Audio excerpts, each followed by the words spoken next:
Tick-tock, time to rock. Good evening, good morning, good afternoon to everyone who's watching from all over the world. Your friendly neighborhood philosopher here, D. Wood. With me now is Etisham Ghulam. How you doing? I doing good. You? Yeah, I hey, we've known each other for a long time, haven't we? yeah, 14 years. 14 years. Can you believe that? That's a long time. There's a long time. Yep. Yeah, so Before I've known. before Oh, good. before my job, before Ali Dawa, before I was way before those guys. Yeah, so I've known you a lot longer than I've known most of my friends right now. So yeah, we go way back, and we debated. When was that? 2010, 2009, somewhere in there. 2009. Yeah, I remember that. That was wow, it was 14 years ago. Wow. Long time ago. Um, but yeah, so why don't you go ahead and before we get started, and guys, we're going to keep this. We're not going to be very strict about time. We're going to keep it kind of organized and not arguing. We'll probably take I don't know 5, 8, 10 minutes or something each at the beginning to sort of lay out our general thoughts on the crucifixion of Jesus, and then we'll just keep it friendly discussion format.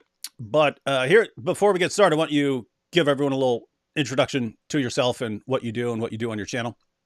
Oh, okay. For those of you who don't know me, in case you're not familiar with me, my name is Atisham Ghulam.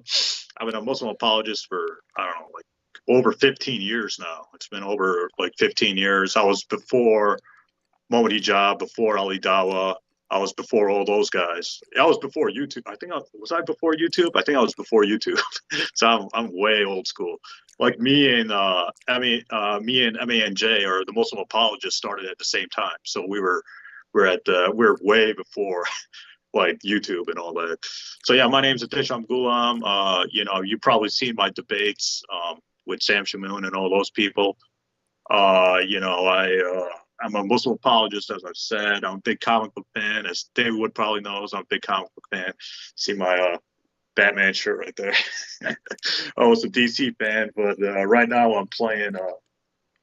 Right now I am playing Spider-Man 2. So this game's pretty cool.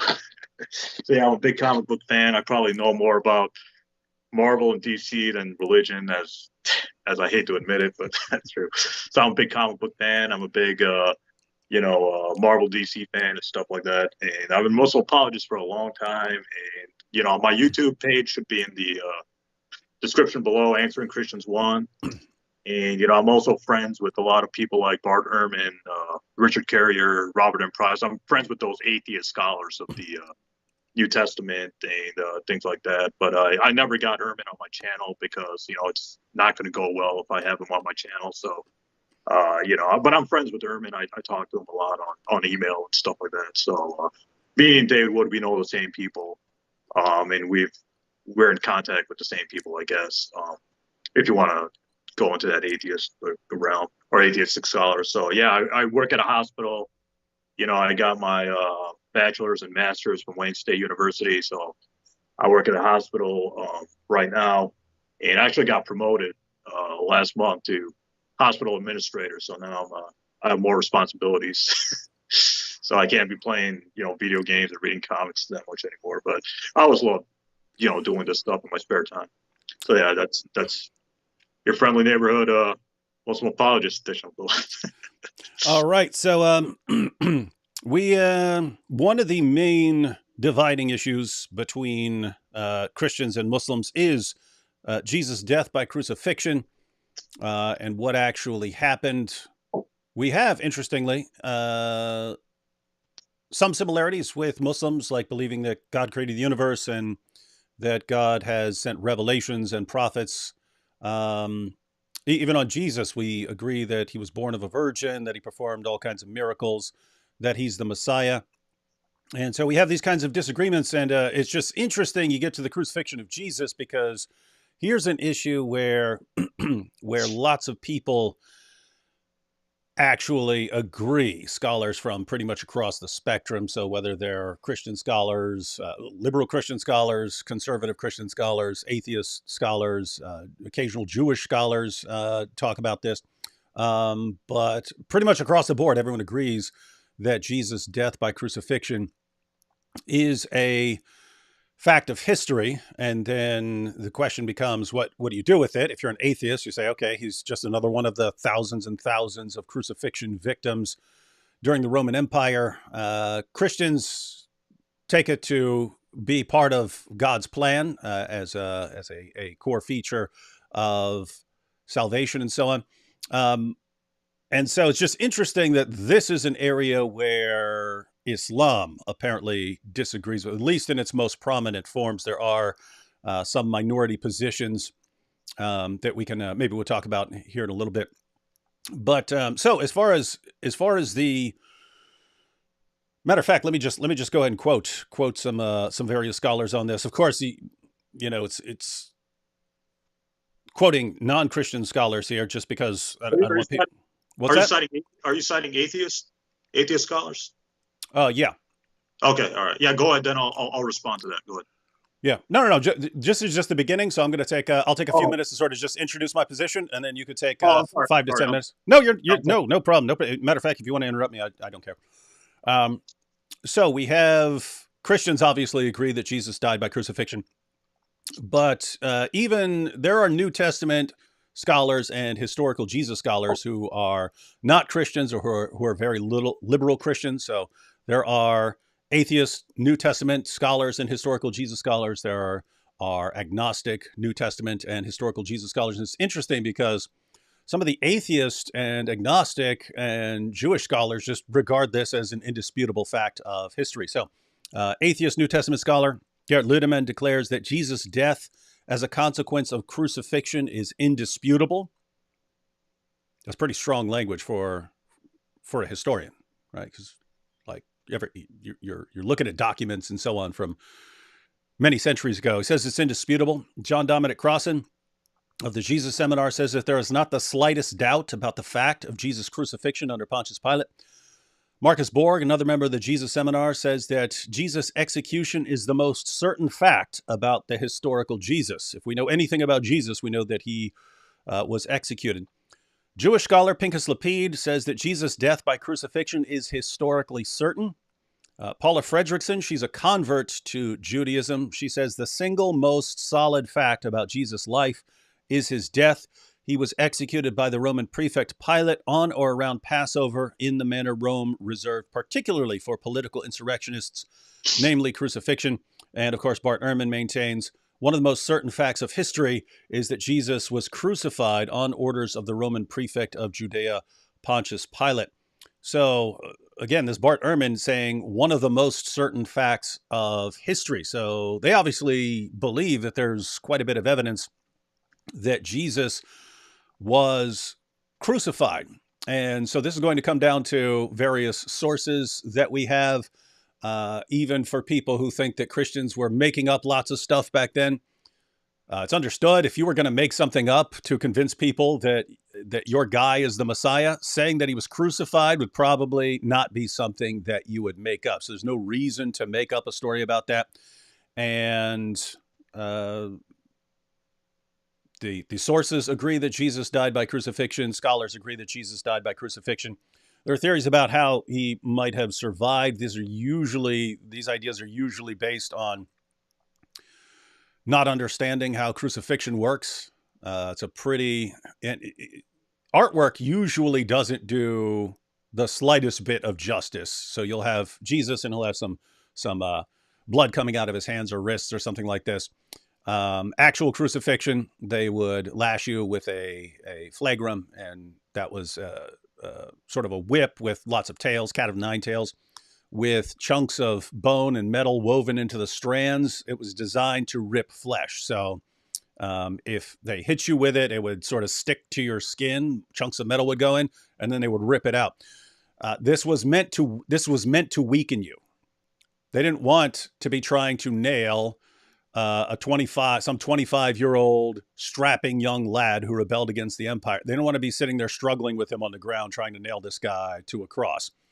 Just the beating by itself was sometimes called the half death because victims would be half dead by the time the beating was finished. So after the beating, after they lashed you to a bloody mess, leaving your skin on your back hanging like ribbons, leaving your arteries and veins exposed. We actually have sources on people's intestines spilling out just from the beating itself. I think it was around a quarter. It was around a quarter of people died just from the beating. So that's prior to even being nailed to the cross. People are dying, and then they nail you to a cross anyways, as an example. But so it's a horrible, bloody process even before you are put on the cross, and then of course you're nailed to a cross. And if you hang in that position for a long time with your arms outstretched like that, and all your body weight isn't, that's why they put the nail through your heels.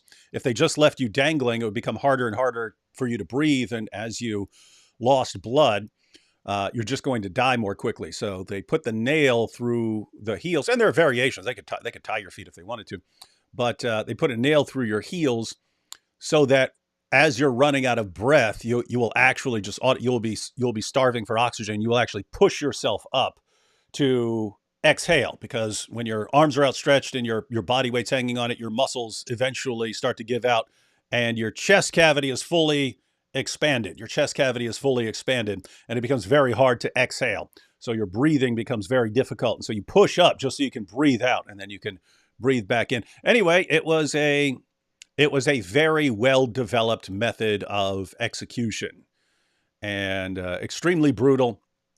And so from the perspective of a historian, if you say so-and-so was crucified, well, that obviously means that someone died there.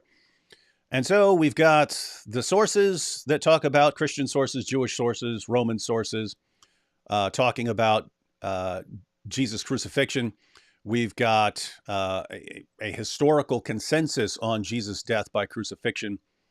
And eventually we get to some alternative theories. It's interesting where these alternative theories come from. There were some groups, the Docetists and the Gnostics, who believed that Jesus was just a divine figure. He wasn't actually a human being.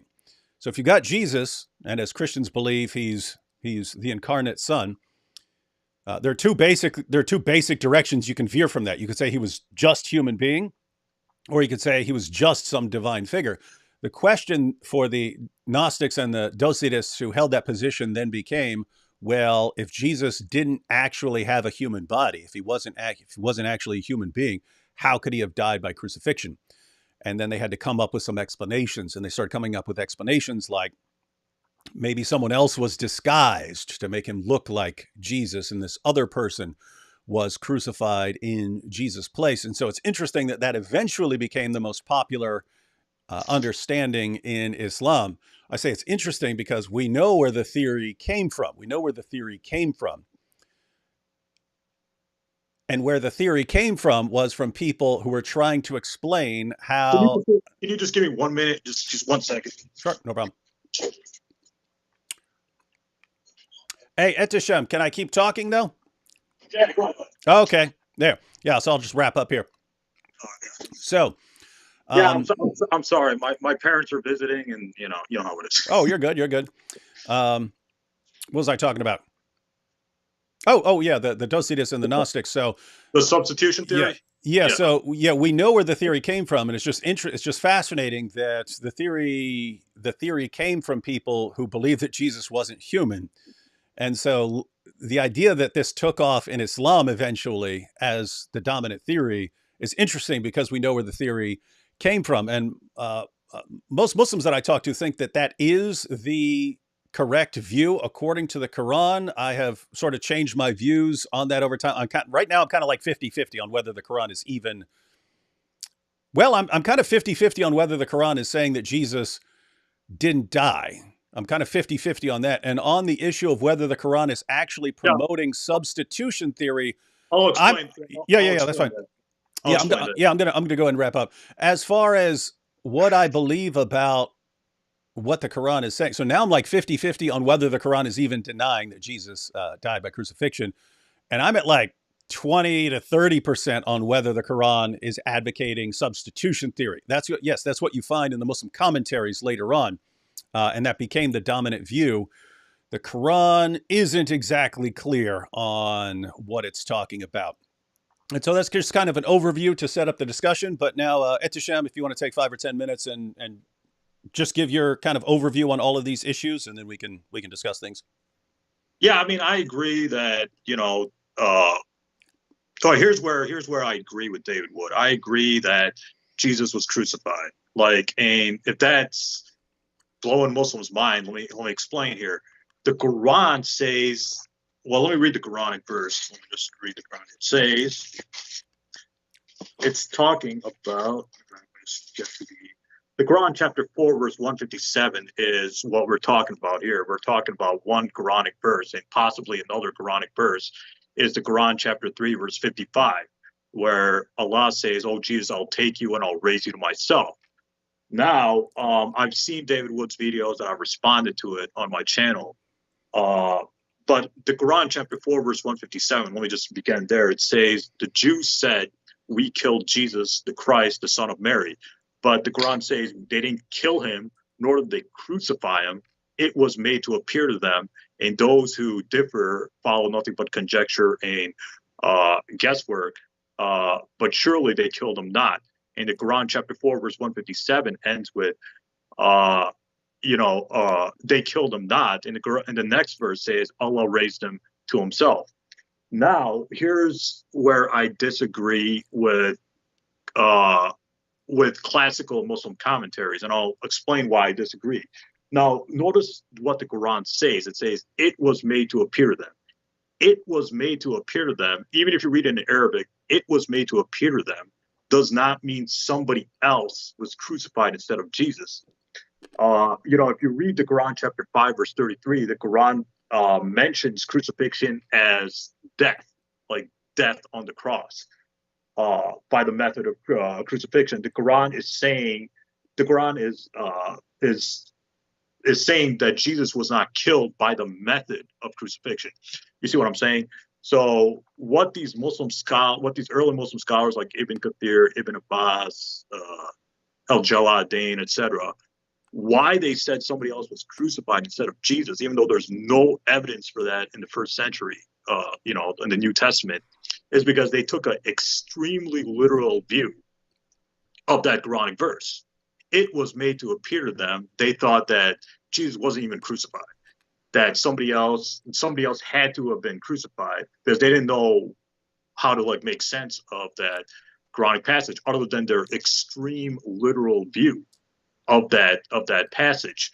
So I think David Wood is right when he says it possibly comes from the Basilians or the Docetics, the Docetic, an early Christian group that said Jesus was so divine he couldn't be crucified to begin with. I think that's where it comes from. But there's a really good book which Shabir Ali mentions. It's called Christ in Islam by Neil Robinson, and he traces the so-called substitution theory to northern Iraq in the 2nd century. Those stories came from northern Iraq in, I believe, the 8th century or something. So the Quran never says somebody else was crucified instead of Jesus. The Prophet Muhammad never said somebody else was crucified instead of Jesus. So that view that somebody else was crucified instead of Jesus, although it's found in Ibn Kathir and Ibn Abbas and all that, they took an extremely literal view, but that's not what the Quran is saying. The Quran says it was made to appear to them. So my view that I've always held on to, and I've said this in my debate with you years ago and with Mary Jo Sharp, is that Jesus was crucified, but he survived the crucifixion. That is what I think the Quran chapter 4, verse 157 is talking about there. And Shabir Ali holds this view. The late Ahmadiyyat also hold this view, even though he is a controversial Muslim preacher. I don't think Zakir Naik holds this view. I don't believe so, but or I think Zakir Naik does hold it, but he says it's not the correct Islamic interpretation. So let's just go. So me and Shabir Ali agree that Jesus was crucified. I think that's certain. Now, Muslims will disagree with us. Muslims will disagree with me.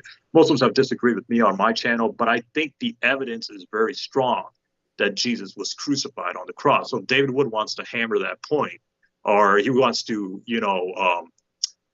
say that's historical, that Jesus was crucified. I agree, Jesus was crucified. I think that's the best. It's verified by the New Testament, Josephus, Tacitus, whatever.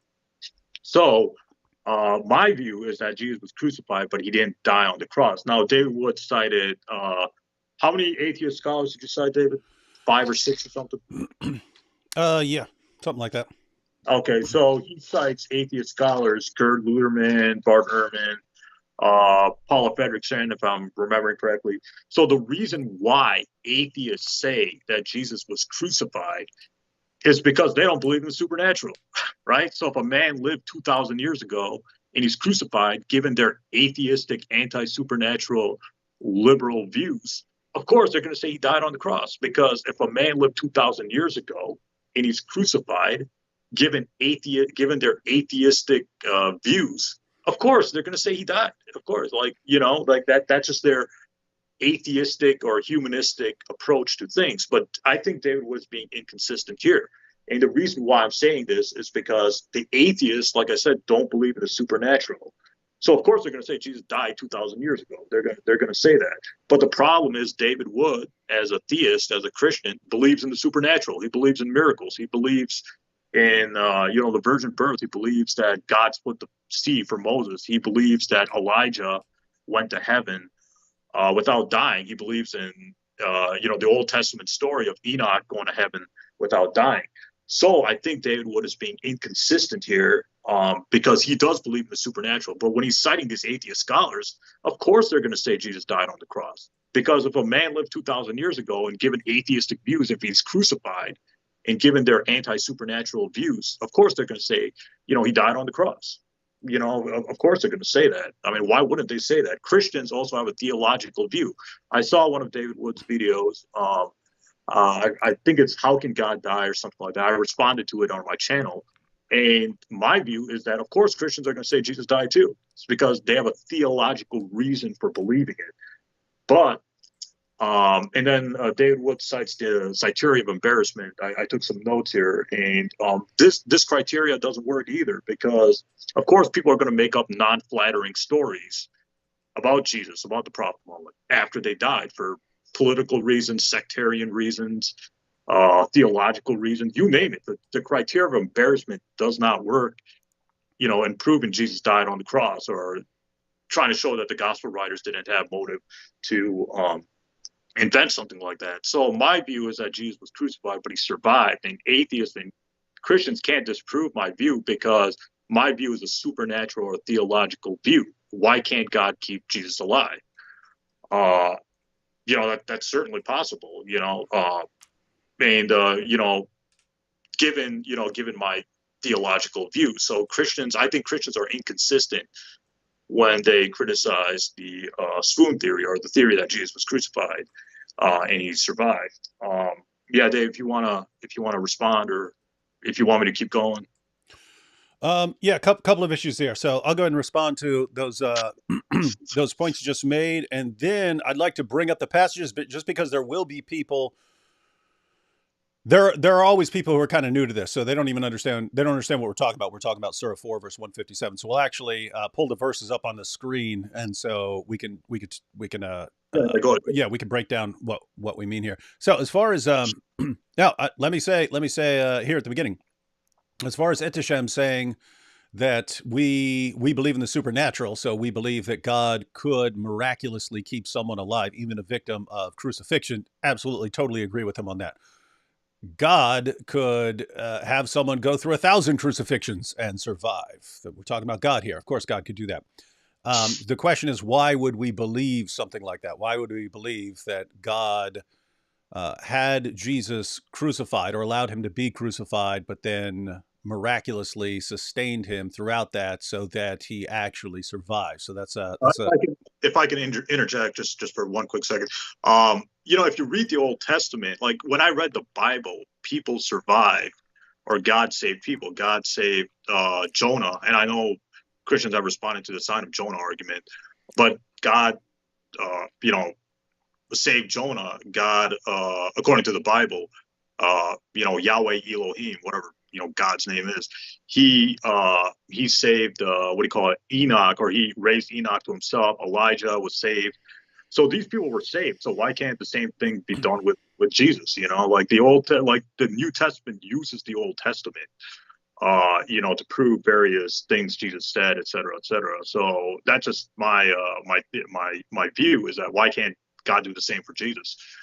yes, yeah. So Yeah, again, no disagreement between us there. As far as if we're talking about the supernatural, yes, Elvis could still be alive, preserved somewhere by God. Tupac could still be alive, preserved somewhere by God. All these things are eminently possible. The question is, why would we believe them? So, if someone wanted to say, "I believe that Tupac is still alive," not just that it was some show or something like this or some conspiracy, but that actually, nope, he guys unloaded bullets into him, and then God miraculously sustained him, and then kept him alive afterwards. Of course, God could do that. The question is, should we actually believe that God did do that? So, anyway, on the issue of being inconsistent. You know what's funny? The Tupac has an album called Resurrection. Yeah, there's a funny Chappelle skit about Tupac. You should check out if you haven't seen it. Yeah, I loved it. I wrote the song a long time ago. Yeah, that was good. Anyway, so as far as citing atheists, that's not the issue on citing atheists and Jewish scholars and so on. Of course, we have disagreements, but that's kind of the point. It's Christian scholars and Jewish scholars would disagree a lot on the life of Jesus. Christians and atheists would disagree a lot when it comes to the life of Jesus. But everyone across the board agrees that he died by crucifixion. And so it's a rare area where people agree. And so the point is not citing an atheist and therefore the atheist is right. I think the atheists are wrong about lots and lots of things, really, really important things. The point is that people who ordinarily disagree with us on all of these big issues, on this issue agree. And you're pointing out that, well, this is 2,000 years ago. And of course, if someone is crucified, the atheist is not going to assume that God is going to miraculously keep that person alive. You're right. That option wouldn't be open to them, just as Jesus rising from the dead, as Christians believe, would not be open to the atheist. So you and I, Ittishem, are in agreement that we sort of have a belief about what happened that is miraculous that atheists are going to object to. And yet, if there just weren't any evidence for Jesus' crucifixion, the atheists would not be agreeing with us and saying it's an indisputable fact. They'd say, how do we know what happened? It was a long time ago. We have no idea what happened.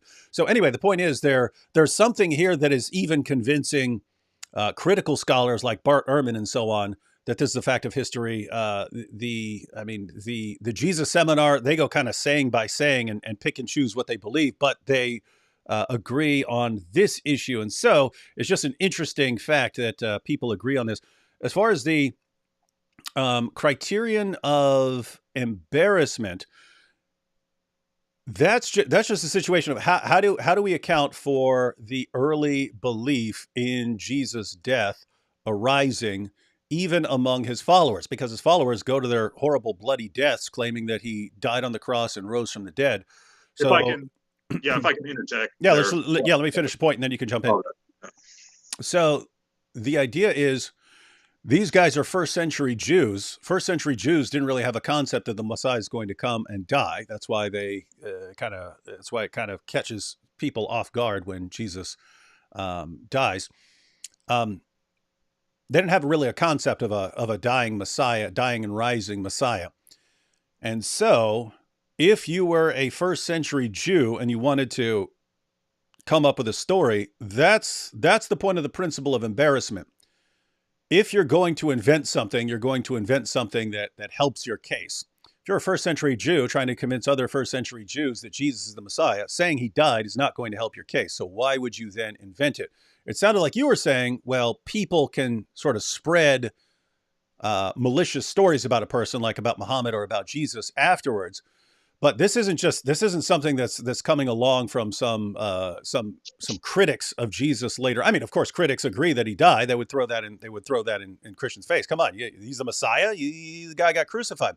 But that's the point. Everyone's agreeing. It's the Christians saying he was crucified, and there's a point to it. And there's the critics saying he was crucified, and this exposes him. What the underlying agreement among everyone is that he was crucified. So if he wasn't crucified, if Jesus didn't die by crucifixion, and the critics were to say, ha, ha, ha, he got crucified, and he hadn't, the response of Jesus' followers and people who believed in Jesus would have been, "What are you talking about? He wasn't crucified." Or, "Yeah, he was crucified, but he was still around later. He survived it, and this shows that God was actually protecting him." That would have been a miraculous claim too. Saying that he miraculously survived this would have been a miracle claim too. So the point is, when you look at the evidence, just as far as what people are saying and what people are believing during that time, the critics of Christianity and the proponents of Christianity, and you say, how did these people come to these views? Well, a Jesus who didn't die on the cross kind of doesn't explain how these people came to believe these things. If there were, let me clarify that just to go along with what you were saying. If we wanted to say that Jesus was crucified but didn't die from the crucifixion, he was crucified but he didn't die, he survived by divine help.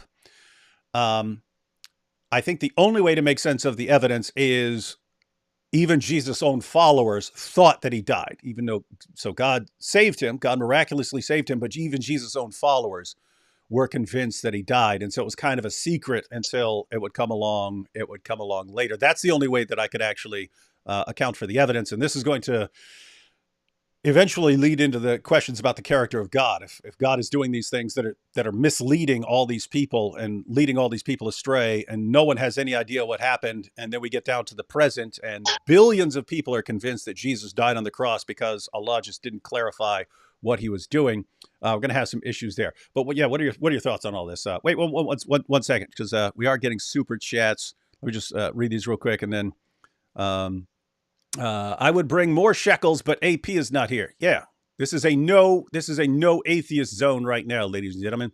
We don't want atheists in here messing everything up. Sheikh Wingaling says, after constant bullying from D Wood, I have converted to Islam in order to justly get my revenge. That's Mike Winger there. Would not surprise me with Mike Winger. If Allah made them believe he was crucified, why did he lie about it? Happy Holy Week, everybody. Let me see. If Allah made them believe he was crucified, why did he have to lie about it? You want me to respond? Yeah, I don't fully understand the question, but if you get it, go ahead and respond. Okay, well, you made up, you made a lot of assertions. Let me address those assertions, and then maybe I can address those questions or whatever. Well, you say that you talk about the disciples of Jesus, and I think that's an interesting point that you and Mike Licona brought up. I remember watching a debate with Mike Licona and Shabir Ali way back in 2005, 2004. Shabir Ali and Mike Licona. This was pre-YouTube. That's how old I am. I'm like pre-YouTube. Yeah, I was at that debate. Oh, you were? Okay. Yeah. Matter of fact, right before the debate, I took Shabir Ali. No one had any clue who I was back then, but Shabir Ali was coming to town, and The Passion of the Christ had just come out. I just messaged him and I said, hey, I don't know if this is going to come up in the debate, but it may come up in the Q&A since this is a popular movie right now. So you might want to go ahead and see it. And then he messaged me back and he said, no, I don't think I'll have a chance. I don't know if anyone's is going. And I said, I mean, I'll take you to see it. So I actually took Shabir to see The Passion of the Christ before the debate. So anyway, that was point was, that was way back in the day, ladies and gentlemen. This is right around the time The Passion of the Christ came out, which is before most of you who are watching this were even born. Okay. Yeah, it's funny. It's funny you say that because after that debate, I saw Spider-Man 2, and there's this really good scene in Spider-Man 2. This is back in 2004. Passion and Spider-Man 2 came out. Keep in mind, we're talking about the Tobey Maguire Spider-Man here, ladies and gentlemen. That's what we're talking about. So anyways, there's this really good scene in Spider-Man 2 that reminds me of Mel Gibson's Passion of the Christ, where Spider-Man, he's like Peter Parker, he takes off his mask, he's stopping the train. And I remember that. Yeah. It has this really good Christ imagery on it. So I kind of made that connection where the Sam Raimi was making that Christ connection with Spider-Man and the Passion, or Jesus symbolism.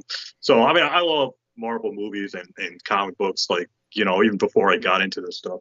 But anyways, getting to your point, what you say about the disciples, and I remember Mike Lacona brought that point up with Shabir Ali, and I don't think Shabir Ali addressed that point because I think Mike Lacona he was onto something, but Shabir Ali didn't respond to it because of time restraints or whatever. But the problem with that claim is that with the disciples believing in Jesus' crucifixion and resurrection, there's a serious problem. And the problem is that that claim is contingent, or that claim is dependent on the reliability of the New Testament, because we know Peter didn't write down anything. We know James didn't write down anything. We know that the other disciples, Andrew, etc., Bartholomew, they didn't write down anything. And I have this Bart Ehrman's forged right here. Now I know Bart Ehrman's an atheist. I know Christians don't like him. So basically, Ehrman in this book, Forged, talks about how Peter could not have written 1 Peter. He couldn't have written 2 Peter. It couldn't have possibly came from the disciples, because the disciples, according to Ehrman's view, spoke Aramaic, but the New Testament documents are written in Greek, sophisticated, like advanced college level Greek. So I think Ehrman has a good point there, that it's possible that the New Testament documents did not come from the disciples, but came from the second generation of believers, possibly Paul's followers, etc. So there's a serious problem with saying that the disciples believed in Jesus' death and resurrection, because first of all, the disciples didn't write down anything, and second of all, there's no evidence that the New Testament actually comes from the disciples. Then David Wood talks about, well, what about the disciples of Jesus going to their deaths for believing Jesus' death and resurrection?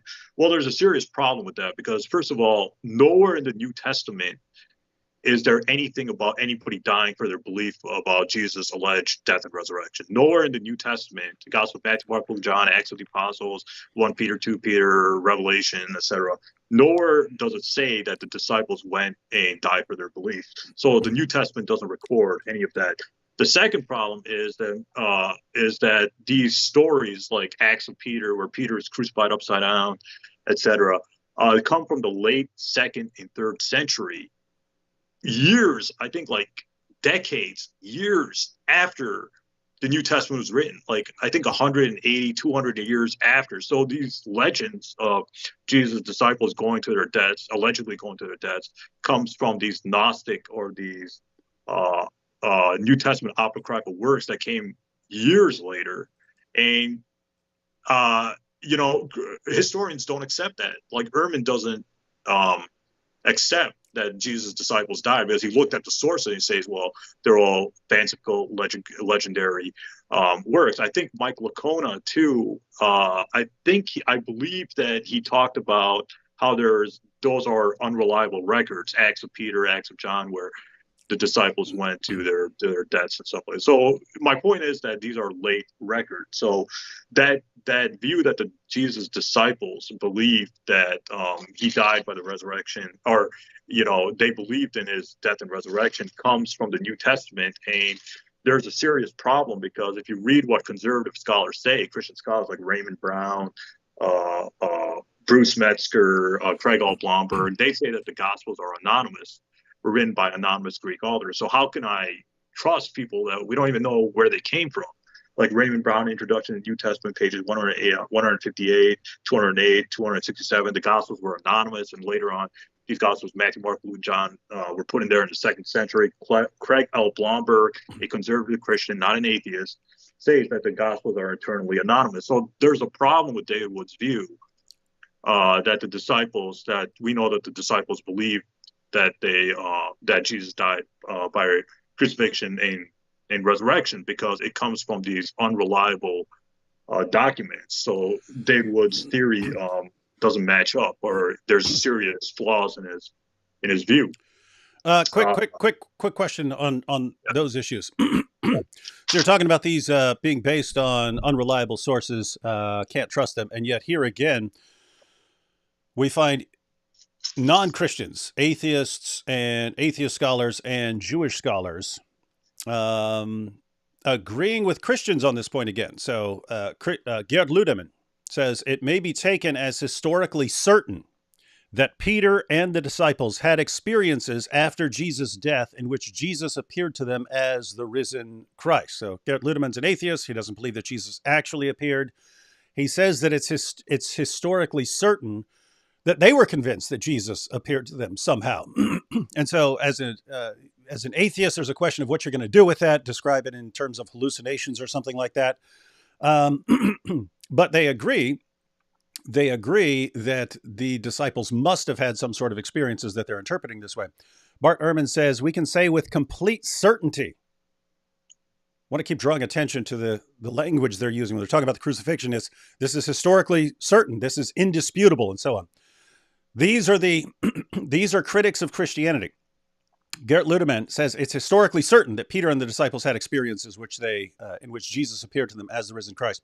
Bart Ehrman says we can say with complete certainty that some of his disciples at some later time insisted that he soon appeared to them, convincing them that he had been raised from the dead. Paula Fredrickson says, I know in their own terms what they saw was the raised Jesus. I'm not saying that they really did see the raised Jesus. I wasn't there. I don't know what they saw. But I do know as a historian that they may have seen something. And they what's that? Yeah, I mean, if I can interject here, right. If you read Gerrit Ludeman's book, Bart Ehrman's book, all those atheist scholars that you're just citing, they say Jesus came back as a vision. Because if you read 1 Corinthians 15, verses 1 to 8, it says Jesus appeared to Paul the same way he appeared to Peter, James, etc., and the 12. So these atheists that you're citing say that Jesus came back as a vision, and that's something I agree with. And I'll get into that. I'll get into that right now. Is because what I think happened is that there's this really good book called Daniel A. Smith, The Empty Tomb, where Daniel A. Smith says that according to the Q Gospel, which predates Matthew, Mark, Luke, and John, which predates the New Testament documents, Daniel A. Smith argues that in the Q Gospel, it talks about Jesus' disappearance and not his resurrection. And the Q Gospel is early. It's earlier than Matthew, Mark, Luke, and John. So according to my view, is that when Jesus was crucified, he was taken down, he was put in the tomb, and from the tomb, he was taken into heaven. Because if you read the Gospels of Matthew, Mark, Luke, and John, nobody sees Jesus rise from the dead. Nobody sees the resurrection. So I think that's a big problem for the resurrection narrative. If you want to comment on that. No, I'm just saying, if someone had seen a vision, keep in mind, people back then did not have problems seeing visions. That's pretty normal. In fact, the reason that in the Gospels you see Jesus saying, "Hey, put your finger into my wound," and so on, is because that's exactly what someone would have thought. If you saw a guy get crucified, right? If crucifixion is a public event, someone dies, you find out the Romans crucified your guy. Guess what? You need to go find another guy because your guy's dead. If that guy were somehow to appear later on and you actually see him, no one is going to conclude resurrection. They're not going to conclude resurrection. They're going to conclude that this is some sort of vision or ghost or something like that. That's what they would conclude. No one's going to conclude resurrection unless they think it's actually a physical resurrection. So the disciples going out and maintaining that Jesus has been resurrected, that's a claim that his body has been raised. And so it's here again, we're left with the evidence and what explains the evidence. Well, if first century Jews are concluding that a man has been resurrected, and they're saying things like, "Wow, and we're going to be glorified, we're going to be resurrected like this," just seeing a vision or something like that doesn't really account for that. Now you're pointing out that that's a direction that atheists would have to go in. Why? Well, they don't actually believe in a resurrection. If you're an atheist and you believe, and Ehrman, I talked to Ehrman about this, and he agrees that Peter, Paul, and Mary, at the very least, all had to believe that they were seeing the risen Jesus. Yeah, I saw that. I saw that interview. Yeah, I saw that interview. Yeah, so, and it's because you have very different reasons for why they're concluding that Jesus rose from the dead. So with Peter, something has to set off the apostles, and it's multiply attested. In other words, we have it in multiple places that Jesus appeared to Peter. something had to persuade the other apostles. And in our sources, we have the group appearances. That's even tougher for an atheist to grant, because if I see something, you could always say it's in my mind, or a vision or something like that. If a group of people see it, now you've got something else. So Ehrman doesn't grant the group appearances. He grants Peter, because something has to explain how the disciples concluded that Jesus had risen from the dead. Mary, he didn't explain why he believes it. I don't recall him explaining why he believes Mary in particular, but that would be, I'm guessing that would be another principle of embarrassment. Why is this woman introduced as a witness of the risen Jesus? It wouldn't have helped your case. So it just seems like there was, in the first century, a woman named Mary who's known for seeing Jesus. And then Paul, because he's an enemy, so he's not going to be persuaded by Peter. He would have hated Peter before he became a Christian. So how do you account for Paul's transformation? And so Ehrman grants the appearances to those three. And so that's the data that we have. I would say we have a lot. I would say we have a lot more data, but just going with that, just going with what an atheist critic of Christianity, who's been studying this most of his life, just going with the evidence there, what's the best explanation? And the thing is, if it's just a vision, it's really weird that it's happening to men and women, friends and foes. There were lots of people claiming to be the Messiah back in the day. If they died, that was it. Jesus just happens to be the guy who he dies, and then everyone starts concluding that he was appearing to them risen from the dead. So there's this idea that he's appearing to multiple sort of different kinds of people. And there's the issue that they're concluding that he's been raised from the dead, that he's been resurrected. Again, none of these people would have had a problem with seeing a vision. None of them would have had a problem with seeing a vision. None of them would have had a problem with the idea of their guy dying on the cross, and then God giving them a vision just to know that he's okay. Just for God to say, hey guys, I know your guy was crucified, but don't worry, he's here, he's all safe and sound. None of them would have had a problem with that. And that would have been very natural for them to interpret the evidence like that. In other words, you see Jesus, wow, I'm getting an awesome vision. Or if you did see him somehow after the crucifixion and he had survived, he would have been so horribly injured, they would have said, wow, he amazingly survived. Let's get him some medical help. Yeah, I'm just saying. So the takeaway here is we're looking for why resurrection became the position of the Christians. It had to be something pretty big that convinces them of resurrection, not vision or ghost or something like that.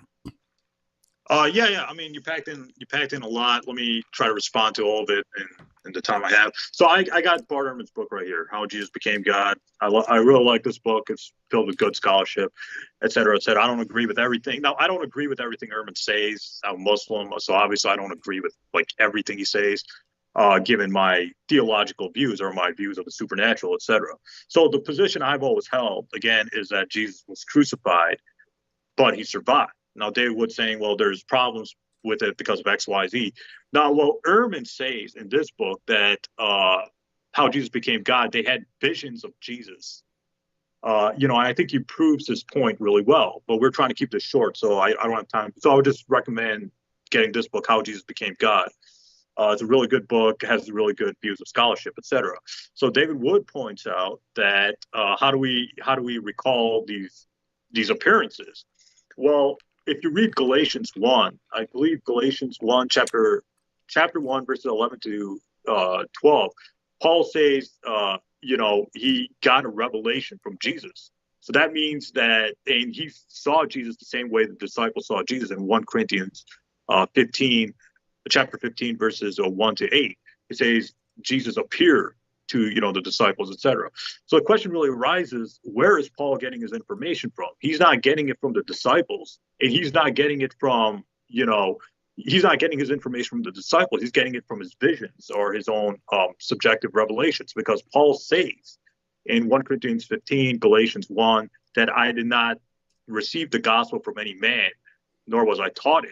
That's an important part. Taught it. I received it by revelation. So Paul is getting his information about the death and resurrection, not from the disciples, but from his reading of the Old Testament and Revelations. He says this in 1 Corinthians 15, Galatians 1, etc. So again, we don't know what the disciples believe because that's contingent on the New Testament. And like I said, there are Christian scholars who say that the Gospels are anonymous. Raymond Brown says this, Craig L. Blomberg says this, et cetera, et cetera. So, you know, you don't have any historical documents, reliable historical documents talking about Jesus' disciples believing that. And my view, like I said, is that according to the Q Gospel, Daniel A. Smith argues this, is that Jesus was crucified, taken down, and put in the tomb. And from the tomb, he was taken into heaven. That explains the empty tomb. And that explains why people like Paul had visions and Peter had visions, etc. Because you just cited Bart Ehrman, but Bart Ehrman says that there were visions. Jesus' disciples had visions of Jesus after the crucifixion. So Ehrman doesn't necessarily agree with your views. So that explains the empty tomb, because from the tomb he was taken into heaven, according to the Q Gospel, because Jesus says, "You will not see me," et cetera, et cetera. So again, you know, this claim is I don't think it's a good claim for the resurrection story, resurrection narratives, et cetera. So yeah, David, if you want to, what's that book called? How Jesus Became God. No, the one you're talking about with the Q. Daniel A. Smith, The Empty Tomb. I believe Shabir Ali cited that in his debate with you and Michael Kona. So after I read that parts of that book, he talks about the Q Gospel, which again predates Matthew, Mark, Luke, and John, and it talks about Jesus' disappearance and not his resurrection. So like Jesus says in, let me see if I can get it here. Jesus says in Matthew 23:29 and Luke chapter 13, verse 35, Jesus says, "You will not see me until the end of days." So Daniel A. Smith argues in his book, "The Post-Mortem Vindication of Jesus." And the Saints. Read that title again for us. The Post-Mortem Vindication of Jesus and the Saints Gospel Q by Daniel A. Smith. What does post-mortem mean? Death. But okay, I see what you're going. But, yeah, he does not believe Jesus survived. That's the point. So, yeah, but there's. I'm sorry. Yeah, go ahead. Oh yeah. Here's a commentary on the Q document, which, by the way, we don't have. We don't have Q. We have quotations from Q, and Q is theoretical, whether it's an actual document or just oral sayings. But you find elements of Q. It basically occurs when something. Just for people who are new here, you have Matthew, Mark, Luke, and John.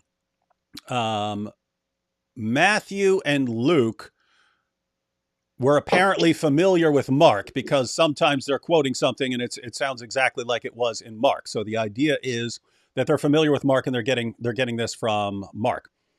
But other times they have the same thing. Matthew and Luke have the same passage, but it's not in Mark. And so people have basically pieced together the material that is in Matthew and Luke, but not in Mark, where it looks like Matthew and Luke are drawing from a common source, and they call this Q. But it's sayings. It's not Jesus went around and did this and that. It's a collection of sayings. And so you're limited to kind of the things that Jesus is quoting.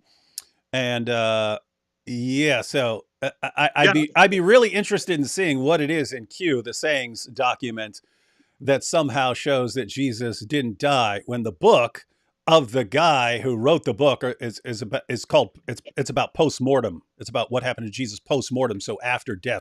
So his position is not that Jesus miraculously survived crucifixion. That's how Shabir basically is striving for anything that kind of confirms his view. And so he goes to that and he takes something from that, and then he'll go to this German scholar and combine it with something that, and he'll like Frankenstein together. He'll Frankenstein together a position. Yeah, I mean, what is Daniel? Is he a Christian or atheist? I don't know. Is he a theist? I don't know. Mike Lacona knows him from conferences. I'd never heard of him until Shabir brought him up. Okay, so I don't know if he's a Christian or an atheist, but my point is, I've always held the view that Jesus survived the crucifixion. I've always held that, because when I looked at the evidence is very strong. So you mean like you've always held the view that Jesus was put on the cross, but he survived? yeah, that's the view I will always hold on to because that's the view I believe is historically certain. And I think William Lane Craig says it's virtually certain that Jesus was crucified and he was put in the empty tomb. And he has other points that I don't remember, but I remember he has 5 points. He says, well, Jesus was crucified. He was put in the tomb by Joseph of Arimathea, and the empty tomb, there was an empty tomb.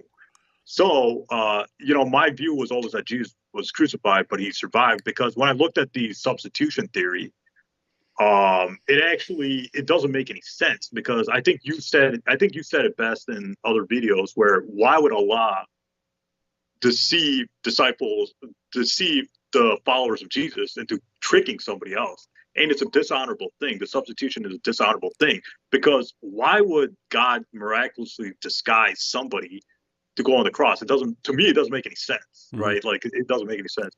And the other problem is the disciples believed that he was crucified, but we don't know if they believed that he died or survived or whatever, because like I said, the Gospels are notoriously unreliable in this. So I believe Jesus was crucified. The substitution theory is a mess because it causes a lot of problems. So I agree with you that the substitution theory makes no sense whatsoever. And the Quran says it was made to appear to them. But I think Shabir Ali does have a good point. Because the Q Gospel talks about the disappearance. Now, I don't know what Daniel A. Smith's theological views are. I don't know if he's a Christian or an atheist. It seems like he's an atheist, but like you said, if he's an atheist, of course he's going to say the post-mortem vindication because,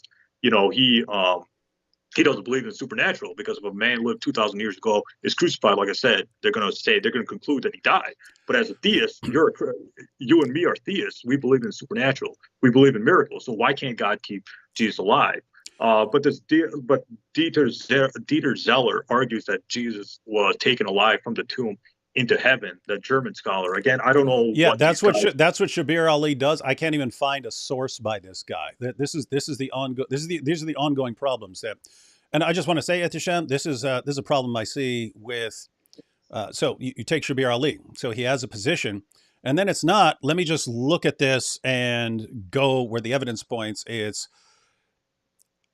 It's like he has a prior commitment to Islam, so he has to defend that view. But like you, he rejects the standard view, and it's like he goes out and looks for stuff to kind of Frankenstein together a case for it.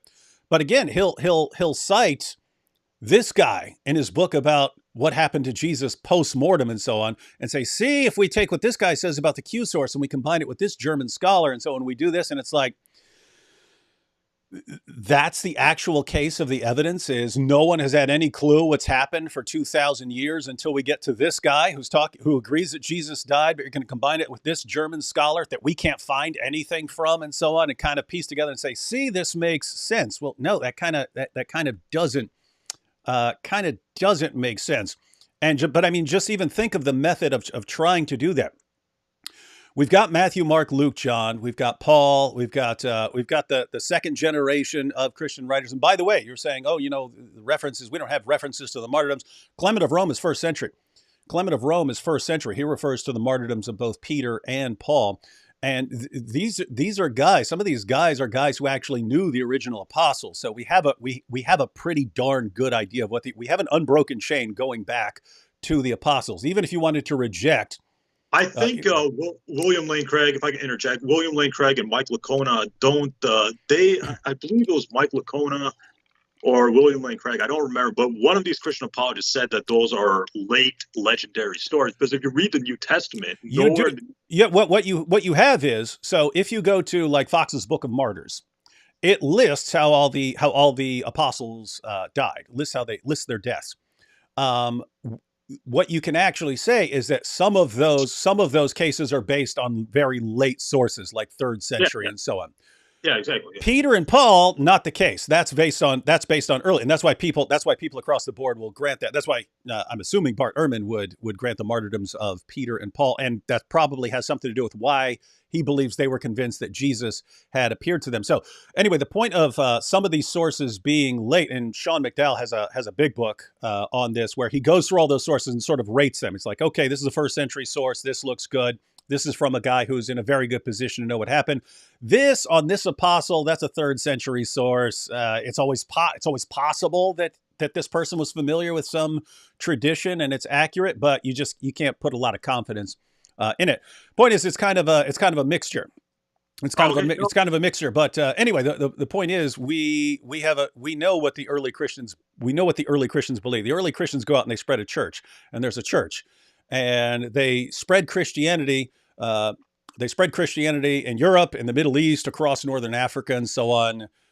We know that these guys were proclaiming Jesus' death and resurrection. These things were always foundational to Christianity, and we can obviously continue this. I did want to address the point of Paul. You were bringing up that Paul. You quoted. Yeah, if I can. You quoted Galatians. Yeah, if I can interject, like. Let me go through some of these super chats real quick. Then you can respond. Then you can interject to what I just said, and then we'll go to the passages you brought up from Paul, just so everyone knows what we're talking about here. And I'll mention why I disagree with what you just said. Let's see, guys. Where did the name Isa come from? Syriac? You have any theories on that? Well, Isa it means Jesus in Arabic, and yeah, I mean, I like the Quran, it was revealed in Arabic, so of course it's going to translate these Greek words like Jesus, John, Zechariah, Noah, all these Hebrew and Greek names. Of course, they're going to translate it into Arabic. I think that just what people were calling Jesus in 6th century Arabia, and the Quran just is using that terminology. Like the New Testament is written in Greek, but we know Jesus' disciples and Jesus spoke Aramaic. So if you want to argue there's a language problem with there's a language problem with the New Testament too, because the New Testament was written in Greek. Yeah, Jesus' disciples spoke in Aramaic, so you got the same problem with the New Testament. Well, so the issue for people who are bringing this up is that the Arabic for Jesus' Hebrew name is actually Yasu, and he's not called that; he's called Isa. And so there's a question of where the name came from. So the theories are one, that it's actually a transliteration from the Greek name, which is Iesus, and then it goes through Syriac, and then it goes into Arabic.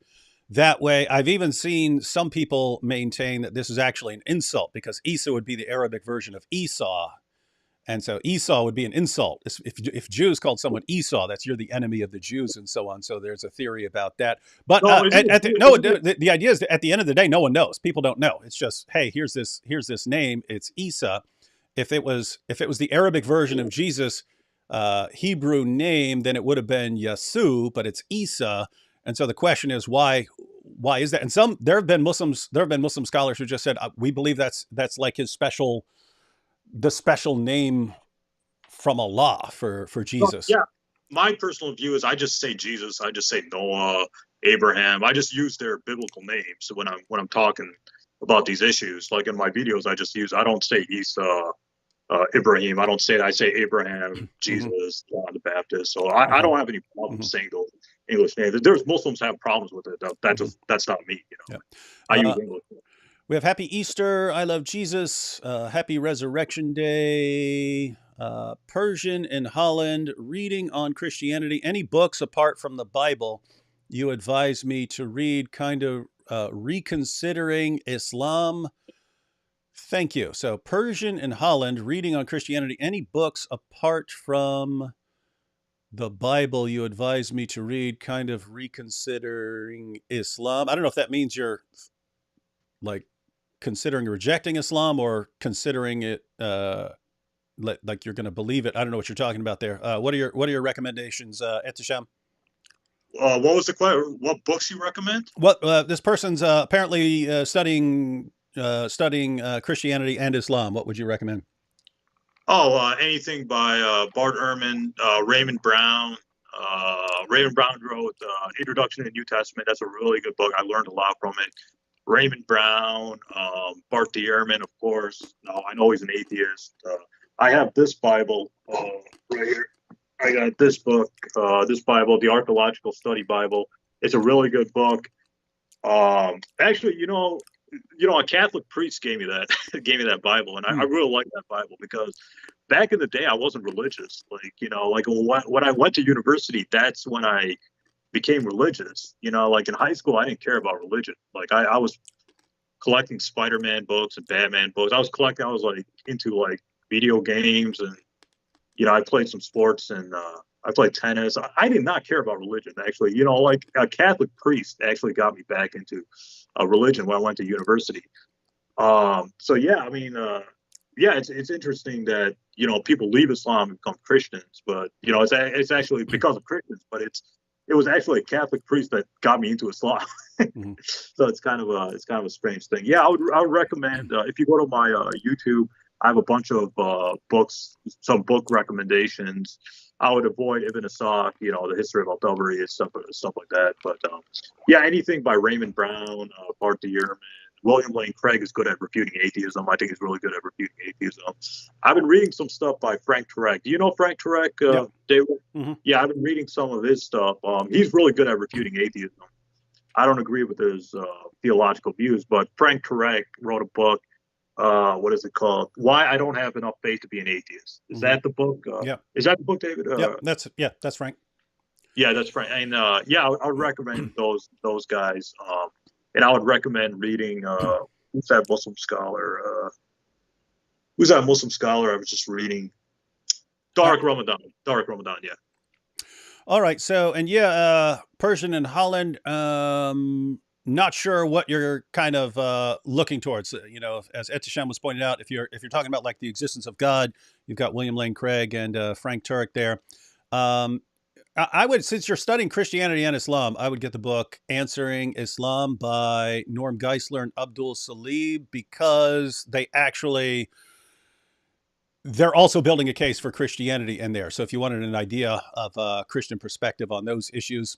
But yeah, people can also make recommendations in the chat as far as what books our Persian and Holland friend would help them out. I would avoid Robert Spencer. Not me. Well, if you want the history of jihad, Robert Spencer is an awesome source. No, I disagree. Dustin says, you believe Jesus was saved, absolute death sentence, but not a miraculous birth. He created us in his image, but can't take a form similar to his own. Actually, Muslims and Christians agree on the miraculous birth of Jesus. So not an issue of dispute. Daniel Patrick, hey, salam, brother Ghulam. Watched Imam Mikhail al-Ribar pronounce takfir on you during today's sermon. What? You got takfired today? What is that? What? Why would I get? Well, I am pretty controversial. Me and Shabir Ali we're pretty controversial, So I don't know. I mean, you can't please everybody, right? Like yeah. That's pretty harsh. He's takfiring you, man. Nah, I don't know why. I mean, I'm Muslim, Sunni Muslim. I don't, just because I don't agree with certain things that people say, that doesn't mean I'm a bad, like me and Adnan Rashid. Adnan Rashid, like we have our disagreements. Like Adnan Rashid believes in the substitution theory. Mm-hmm. I don't agree with him. But we get along. Me and Adnan Rashid, we get along. I've known him for a while. Me and Ijaz, we get along. I don't know any Muslim. Why would Muslim apologists have any kind of I don't know. I mean, I don't get along with every Muslim apologist, but I try to be friendly with everybody. Well, it's too late now because you've been takfired by that guy. I don't know who that is, but yeah, well, I'm going to takfir you back in your face.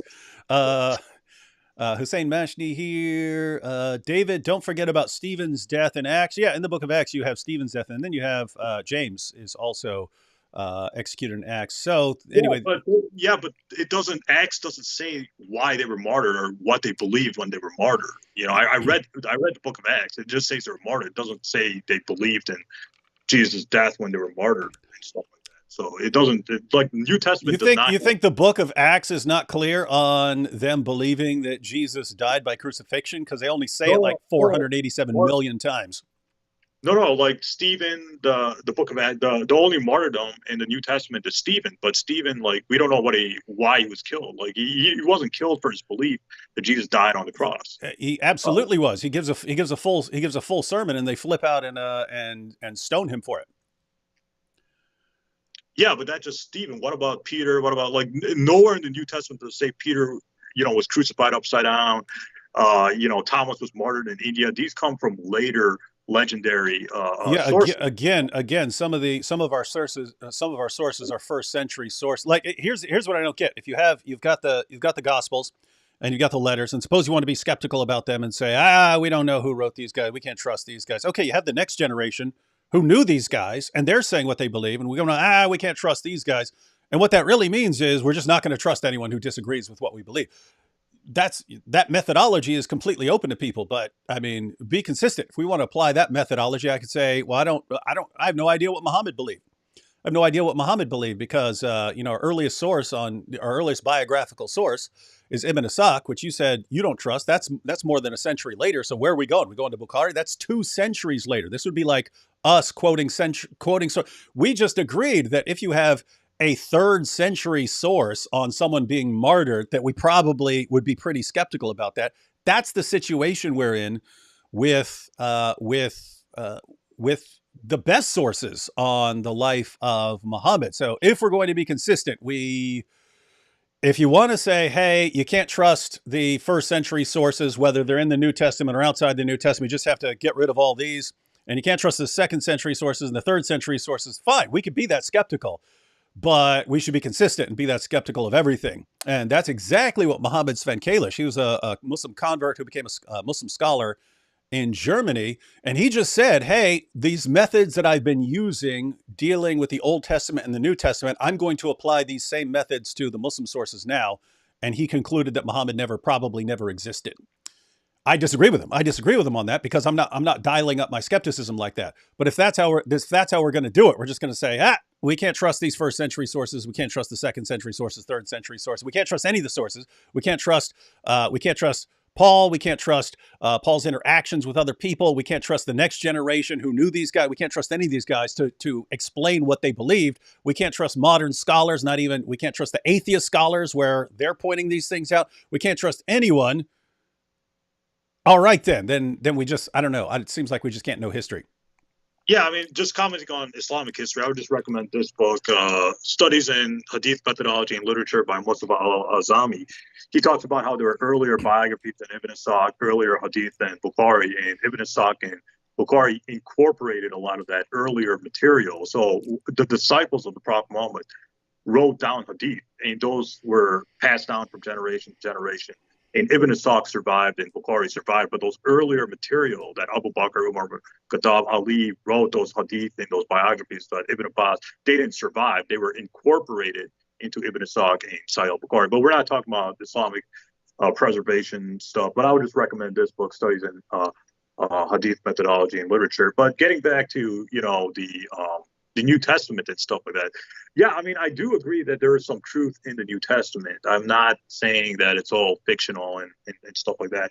I'm just saying that this claim that the disciples believed it stems from the New Testament. And the New Testament, like I said, has been proven not to be historically accurate according to even Christian scholars. They're even saying Raymond Brown, Michael No, the position would be that scholars would reject things that they have a reason to reject, but no one says, well, you just can't trust anything in this book. It just can't be trusted. That's a pretty fringe position. If you ask Bart Ehrman where you learn about Jesus, he says you go to the New Testament. That's what he says. That's where you go. Now, he'll be skeptical. He's not going to believe a source that says Jesus walked on water. He's going to be skeptical, especially about things like miracle claims.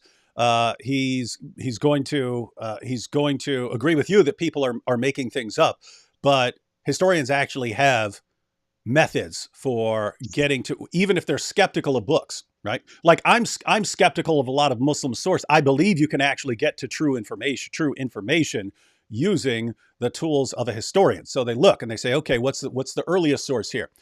Do we have multiple multiple testimony? In other words, is it just one source? If so, then it could be one guy made it up. If you have several sources, then okay, how did this get into several sources? And so then they start looking for independent sources. Like, is it 5 people, but they're all quoting the same person? In which case, it's actually goes back to one person.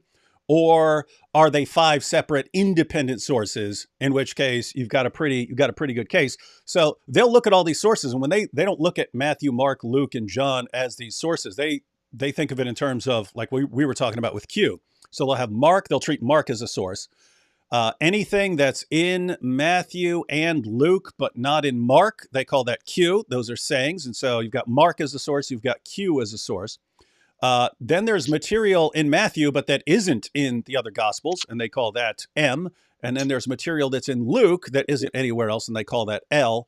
And then they look at John, and then they've got Paul. And so they look at all of these, and these are independent sources. And so when you have something that's in Mark and it's in John, and we find it in Paul or something like that, if you have information that occurs in all of this, the question is, how did it get in all these independent separate sources? And just saying, well, so-and-so says that this gospel is anonymous doesn't really account for how this became just completely dominant, a dominant position in early Christianity. Yeah, if I can comment on that, I think Paul's view shaped the Gospels of Matthew, Mark, Luke, and John, not the disciples. Because if you read the letters of Paul in 2 Corinthians chapter 11, verse 4 to 5, Paul says that he got into fights with the disciples, and the disciples were teaching a different Jesus. Paul says in 2 Corinthians chapter 11, verse 4 to 5, that there were people preaching a different Jesus than what Paul was preaching. What was the Jesus Paul was preaching? Jesus, the death of Jesus and the resurrection of Jesus. So Paul is saying they're disciples, people preaching a different Jesus than what he's preaching, and that's the disciples or the disciples of the disciples. So the disciples. So you're claiming that Paul was preaching a different Jesus from Peter and the apostles, right? Yeah, that's what I think 2 Corinthians chapter 11, verse 45 is saying. Hey, I mean, we can have our disagreements, but that's let's just go back, because you cited a couple sources. So you cited Galatians. And I know you cited Galatians. You said chapter 1, 11, and 12 there. Yeah, and I know you don't like Richard Carrier, but I think Richard Carrier has a good point, because he says the atheist Richard Carrier. Yeah, it's Richard Carrier. I'm friends with him, and he had a good point. He said, well, Paul's view probably shaped the Gospels of Matthew, Mark, Luke, and John, and the rest of the New Testament documents. Paul's view of let's look at what Paul. Let's look at what Paul actually says here. So this is Galatians 1. He says, I want you to. So this is what you cited. I want you to know, brothers and sisters, that the gospel I preached is not of human origin. The gospel I preached is not of human origin. I did not receive it from any man, nor was I taught it. Rather, I received it by revelation from Jesus Christ. And so the claim here is that Paul is just getting this information from his own head or from his own revelations. Yeah, exactly. Yeah. Okay. So if we keep reading, so he gives a little bit of a start. Matter of fact, let's just read it so everyone knows Paul's pretty quick read here. For you have heard of my previous way of life in Judaism, how intensely I persecuted the church of God and tried to destroy it. I was advancing in Judaism beyond many of my own age among my people, and was extremely zealous for the traditions of my fathers. But when God, who set me apart from my mother's womb and called me by his grace, was pleased to reveal his Son in me so that I might preach him among the Gentiles, my immediate response was not to consult any human being. So I didn't instantly go up and consult human beings. I did not go up to Jerusalem to see those who were apostles before I was, but I went into Arabia. Later I returned to Damascus. Then, after 3 years, I went up to Jerusalem. To get acquainted with Cephas, that's Peter, and stayed with him 15 days. So Paul went and stayed with Peter for 15 days. I saw none of the other apostles, only James, the Lord's brother. So he saw Peter and James, the Lord's brother. He says, I assure you before God that what I am writing you is no lie. Then I went to Syria and Cilicia. I was personally unknown to the churches of Judea that are in Christ. They only heard the report. The man who formerly persecuted us is now preaching the faith he once tried to destroy, and they praised God because of me. All right, then that instantly continues. This is just relevant just for what Paul is saying here. Then after 14 years, I went up again to Jerusalem, this time with Barnabas. I took Titus along also. I went in response to a revelation, so he's still getting revelations, and meeting privately with those esteemed as leaders, I presented to them the gospel that I preach among the Gentiles. I wanted to be sure I was not running and had not been running my race in vain.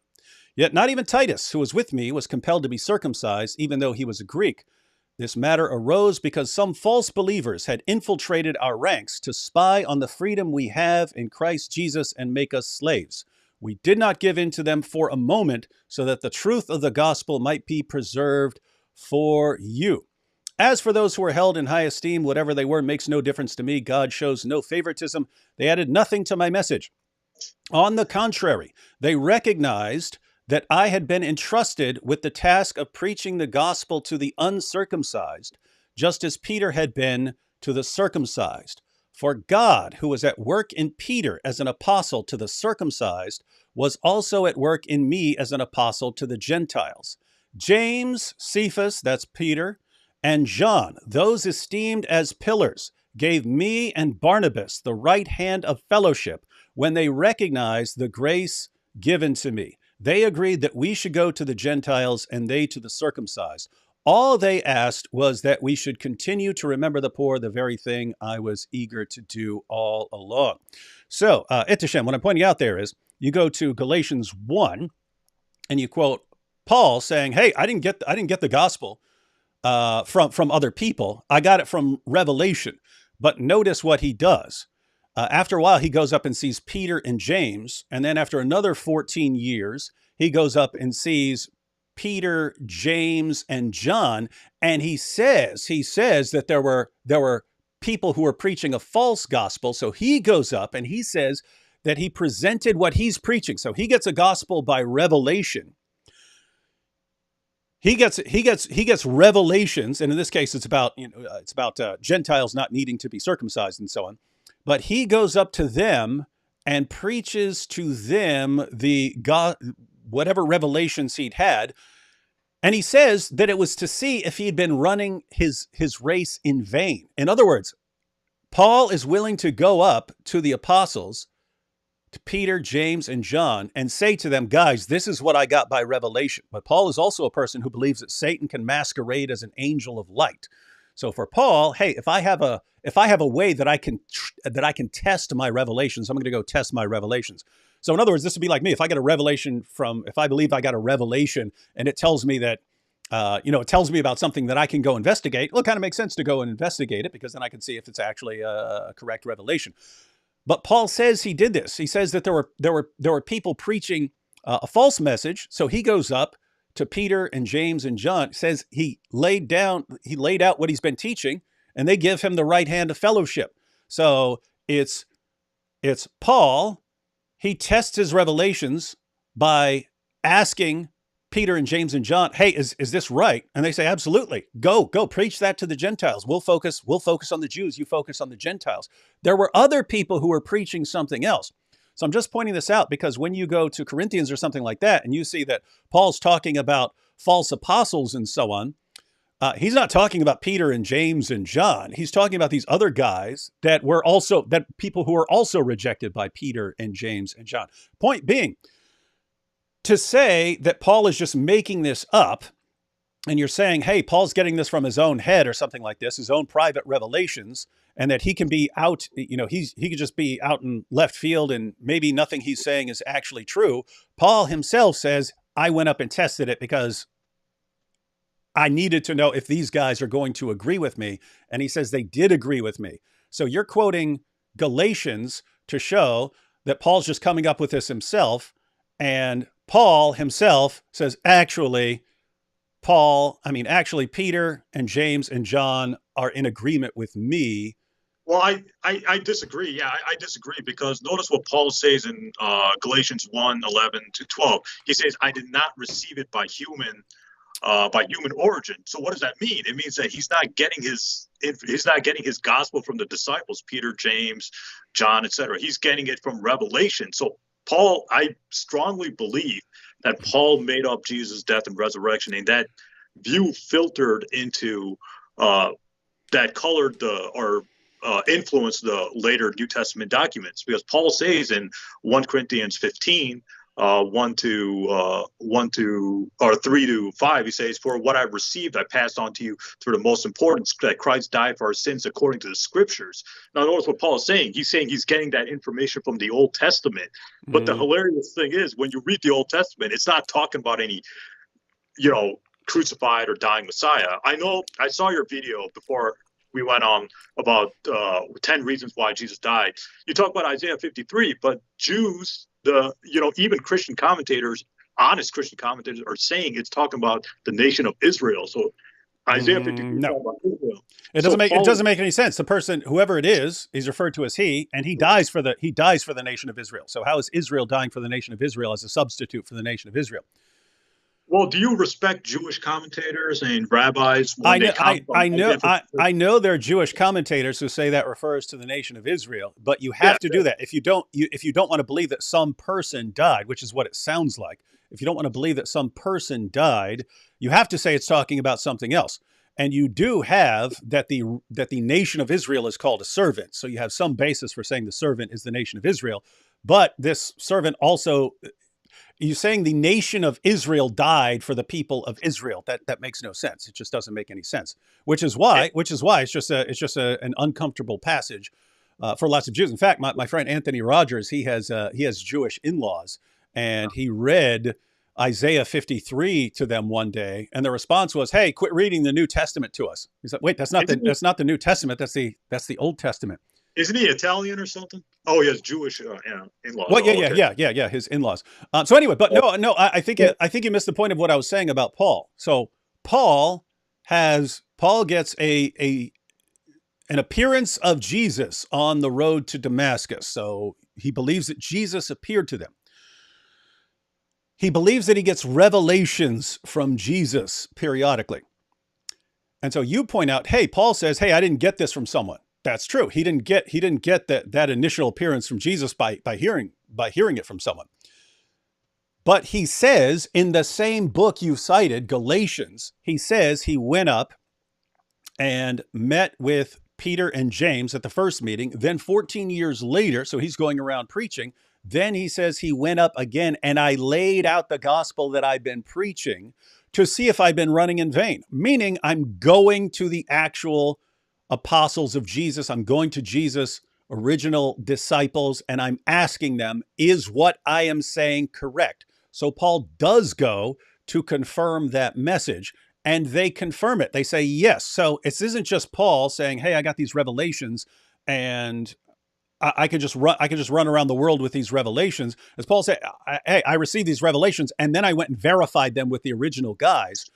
And so what does that mean? If Paul has his revelations, and Paul is out preaching the gospel that Jesus died on the cross and rose from the dead, and then he says, I'm going up to Jerusalem to meet with the original apostles to make sure that I haven't been led astray with any revelations. And they extend the right hand of fellowship, and they say, absolutely, go preach this among the Gentiles. That's the original apostles confirming the message of the apostle Paul that you said Paul's just coming up with this himself. If Paul just came up with a message himself and then he goes up to the apostles, they would have said, who is this guy? Get rid of him. Yeah, but I disagree. I disagree with you, David. Respectfully, I disagree, because if you read 2 Peter chapter 1, verse 16, it says... Wait, I thought, who wrote 2 Peter? It's anonymous, even according to Christian scholars. Okay, so why are you citing it? Paul's not anonymous. No, I'm just saying that. Let me finish my point. Okay. 2 Peter 1 verse 16 says, "We did not follow cleverly devised myths. We are eyewitness to magistracy."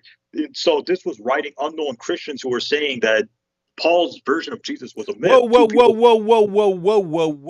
Wait, where does he mention Paul there, or Paul's version of Christianity, or the resurrection, or Jesus? They just say, "Hey, we were." Oh my goodness. Let me finish my point. I can pull it up. 1 verse 16.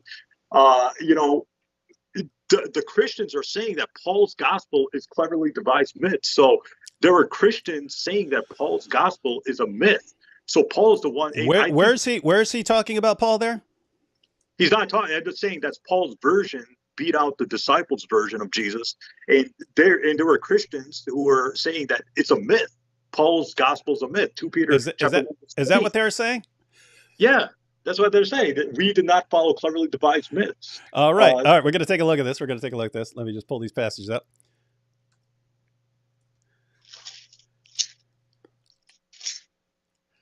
All right. So let's see what Peter says, or if you want to say anonymous, whatever. It's not anonymous. It identifies himself as Simon Peter. If you want to say that's fake, that's interesting, because I have no idea why you would be quoting it. But let's go ahead, take a peek here. No, my point is that, what'd you say? Verse 16. 2 Peter chapter 1 verse 16. We did not follow cleverly devised myths. Now let's see here. Everyone in the chat. Let's see if you read this as you can't trust the Apostle Paul and what he's talking about with Jesus, and we're contradicting that. What Paul's version is just cleverly devised fables or stories. Let's read what it actually says here. So 2 Peter 1 verse 16, for we did not follow cleverly devised stories when we told you about what? The resurrection, or what? No, when we told you about the coming of our Lord Jesus Christ in power, but we were eyewitnesses of his majesty. So what's it talking about when it refers to his majesty? He received honor and glory from God the Father when the voice came to him from the majestic glory, saying, "This is my Son, Son of the Father, whom I love. With him I am well pleased." We ourselves heard this voice that came from heaven when we were with him on the sacred mountain. When he says we weren't following cleverly devised stories, he's saying, hey, we didn't just hear a bunch of stuff. We didn't hear a bunch of stuff and then just pass it on and believe it. We're the eyewitnesses here. And what's he even talking about? He's talking about seeing Jesus at his transfiguration. This is my Son whom I love. With him I am well pleased, and identifying him as the Son. Where are you getting that he's responding to Paul here, when he's clearly responding to people? Hey, what do you believe in Jesus, man? You just believe a bunch of nonsense. He's saying, what are you talking about? We were there. We saw him glorified. We saw when the Father said, this is my Son whom I love. With him I am well pleased. No, notice what 2 Peter chapter 1 verse 16 says. We did not follow cleverly devised myths. That means there were Christians, first generation or second generation, saying that Paul's gospel. Whoa. Why would you say this is Christians saying cleverly devised stories and not critics? If you walk out in the Roman Empire and you're preaching and you say, hey, everyone, you need to believe in Jesus, and someone, hey, I'm not believing those old fairy tales. And his response is, I didn't follow. These aren't stories. These aren't fairy tales. We're eyewitnesses of this. We're the ones who have actually seen him. What in the name of common sense are you talking about? Yeah. Wait, hang on. Did I? Yeah. I mean, that's what I get, is that there were clever devised myths. That means there were Christians or disciples of the disciples saying that Paul's gospel is seen as a myth. 2 Peter chapter 2 verse 1. And, they're trying to strike back at those Christians. So there were Christians. My point is, I'm trying to understand where you're getting this from. Where are you getting the idea? Because think, if I'm preaching, or if you're preaching Islam, it would be very common for an atheist to say, come on, just believing a bunch of nonsense stories from 14 centuries ago, or Christian, you're just believing his nonsense stories from 2,000 years ago. Grow up. And then, so the apostles are going out preaching, and then people are saying, hey, this is just a bunch of fables. And the response here is, what are you talking about? These aren't stories. These aren't stories about Jesus. We were eyewitnesses. Let me clarify my point. If you read, let's go back to 2 Corinthians chapter 11, verse 4 to 5. Paul says there were disciples. One more. Yeah, before we go back there, I just wanted to continue. Just one more slight issue. Just 2 chapters later, same exact book. Let's start at verse 15. Bear in mind that our Lord's patience means salvation, just as our dear brother Paul also wrote you with the wisdom that God gave him. He writes the same way in all his letters, speaking in them of these matters. His letters contain some things that are hard to understand, which ignorant and unstable people distort, as they do the other scriptures, to their own destruction.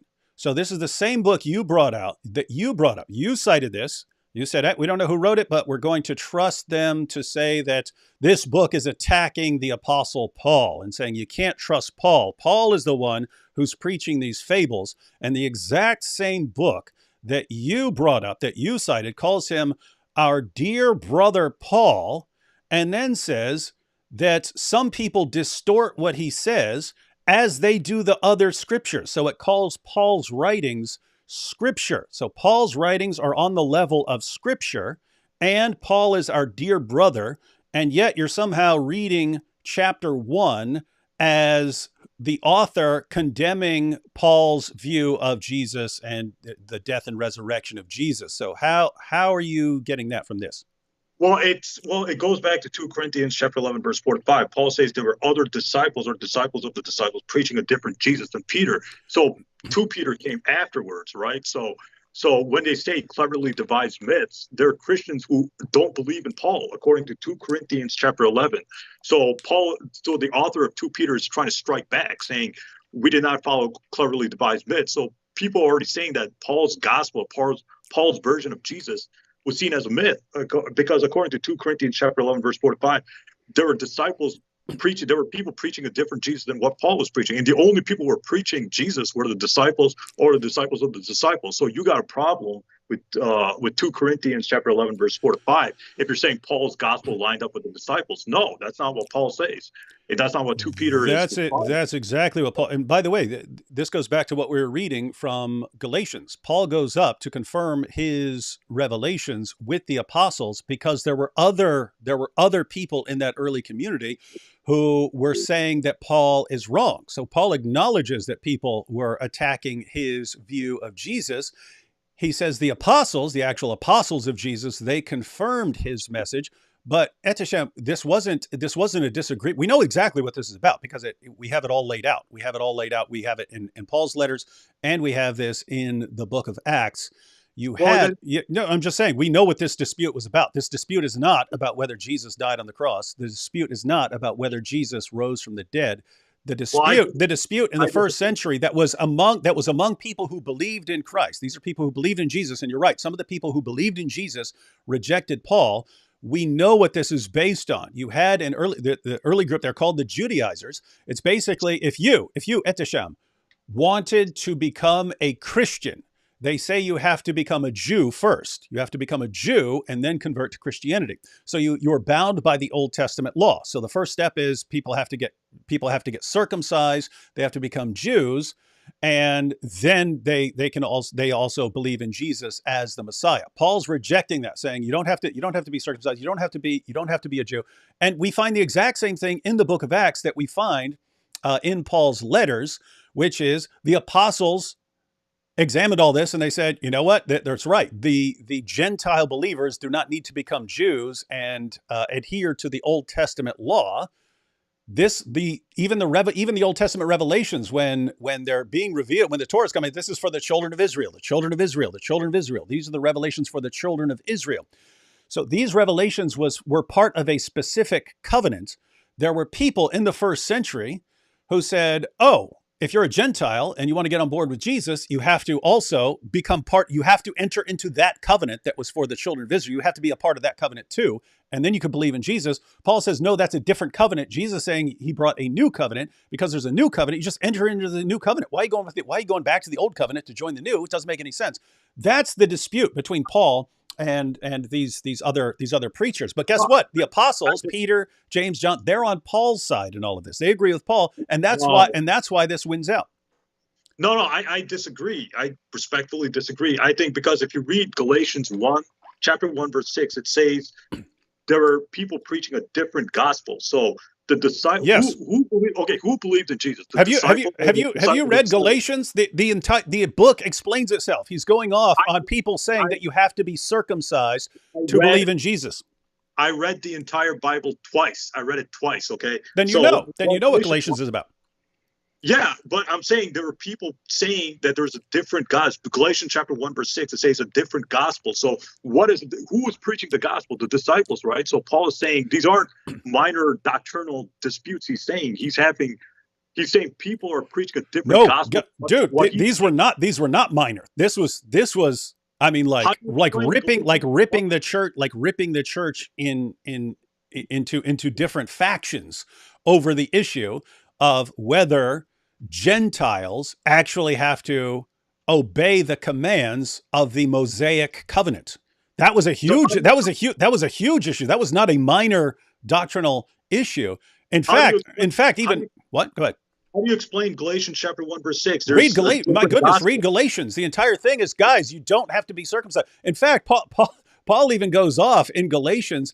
He says, I wish those people who are pestering you would go ahead and castrate themselves. He's saying, hey, if these guys who are talking to you, if these guys who are preaching to you, if they're preaching this other gospel to you, and he identifies it. He says if they're saying they have to be, if they're saying you have to be circumcised. So they're saying this is not.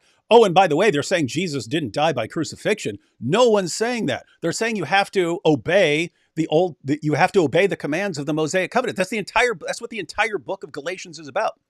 So why does Paul say my gospel in 1 Timothy and all that stuff? When he says my gospel, that's his God. That's not the disciples' gospel. It's his gospel. 1 Timothy, etc. So Paul says my gospel. That means it's his gospel, not the disciples' gospel. And you have the problem with 2 Corinthians chapter 11, verse 4 to 5. People are preaching a different Jesus. Now they were. There's a Jesus where you have to enter into the Mosaic covenant to be accepted by him. And Paul's saying that's not Jesus. Paul's Jesus is the crucified and resurrected Jesus, and people are preaching a different Jesus. A Jesus who wasn't crucified and didn't rise from the dead. Show us that Jesus anyway. No, it's the Q God. That's what I'm saying. If we go back to the Q gospel, there's nothing in Q about Jesus not dying and not rising from the dead. Well, Daniel A. Smith will disagree with you in his book. Daniel Smith believes that Jesus definitely died. Yeah, because I don't know what his theological views are. Maybe he's an atheist, maybe he's a Christian. I don't know. But Dieter Ziller, again, if we were to let's see that. That's what I mean. I'm not taking Shabir's word for an obscure German scholar. And I mean, keep in mind, Shabir's saying, hey, an obscure German scholar that you've never heard of before, and that I can't produce right now. He says this, and we're all just supposed to accept it. Like Shabir, one, show us who this guy is. Two, show us what the argument is. And three, let's see if the argument is actually good. Because this guy is so far out in left field. If he says what Shabir says that he said, this guy's so far out in left field that we are seriously going to have to see if this guy has a good argument. I don't even know what the guy's argument is. All I know is Shabir says that the guy said something. That's not evidence. I think I know what his argument is, because if you read the Old Testament, Elijah went up to heaven alive, Enoch. So he's basing it on the figures of Elijah and Enoch, because if you read the Old Testament, those figures went to heaven without dying. So I think that's where, and if you talk about the sign of Jonah, according to the Q gospel, I had nothing about the 3 days, 3 nights thing. The Q gospels talk about the sign of Jonah as that does not sound like any German scholar. That does not sound like an argument. That what you're saying sounds like an argument that a Muslim apologist would use, not a German scholar. So again, it's just this goes back to Shabir. Shabir, if you're putting this down as evidence, tell us what the guy's actual argument is. I would love to see it, because just saying, hey, some German guy, guess what? I could find a German guy who says anything. I mentioned Mohammed Sven Kalish. He was a convert to Judaism. I mean, a convert to Islam, became a Muslim scholar, Germany's first Muslim scholar. And he concluded that Muhammad didn't exist.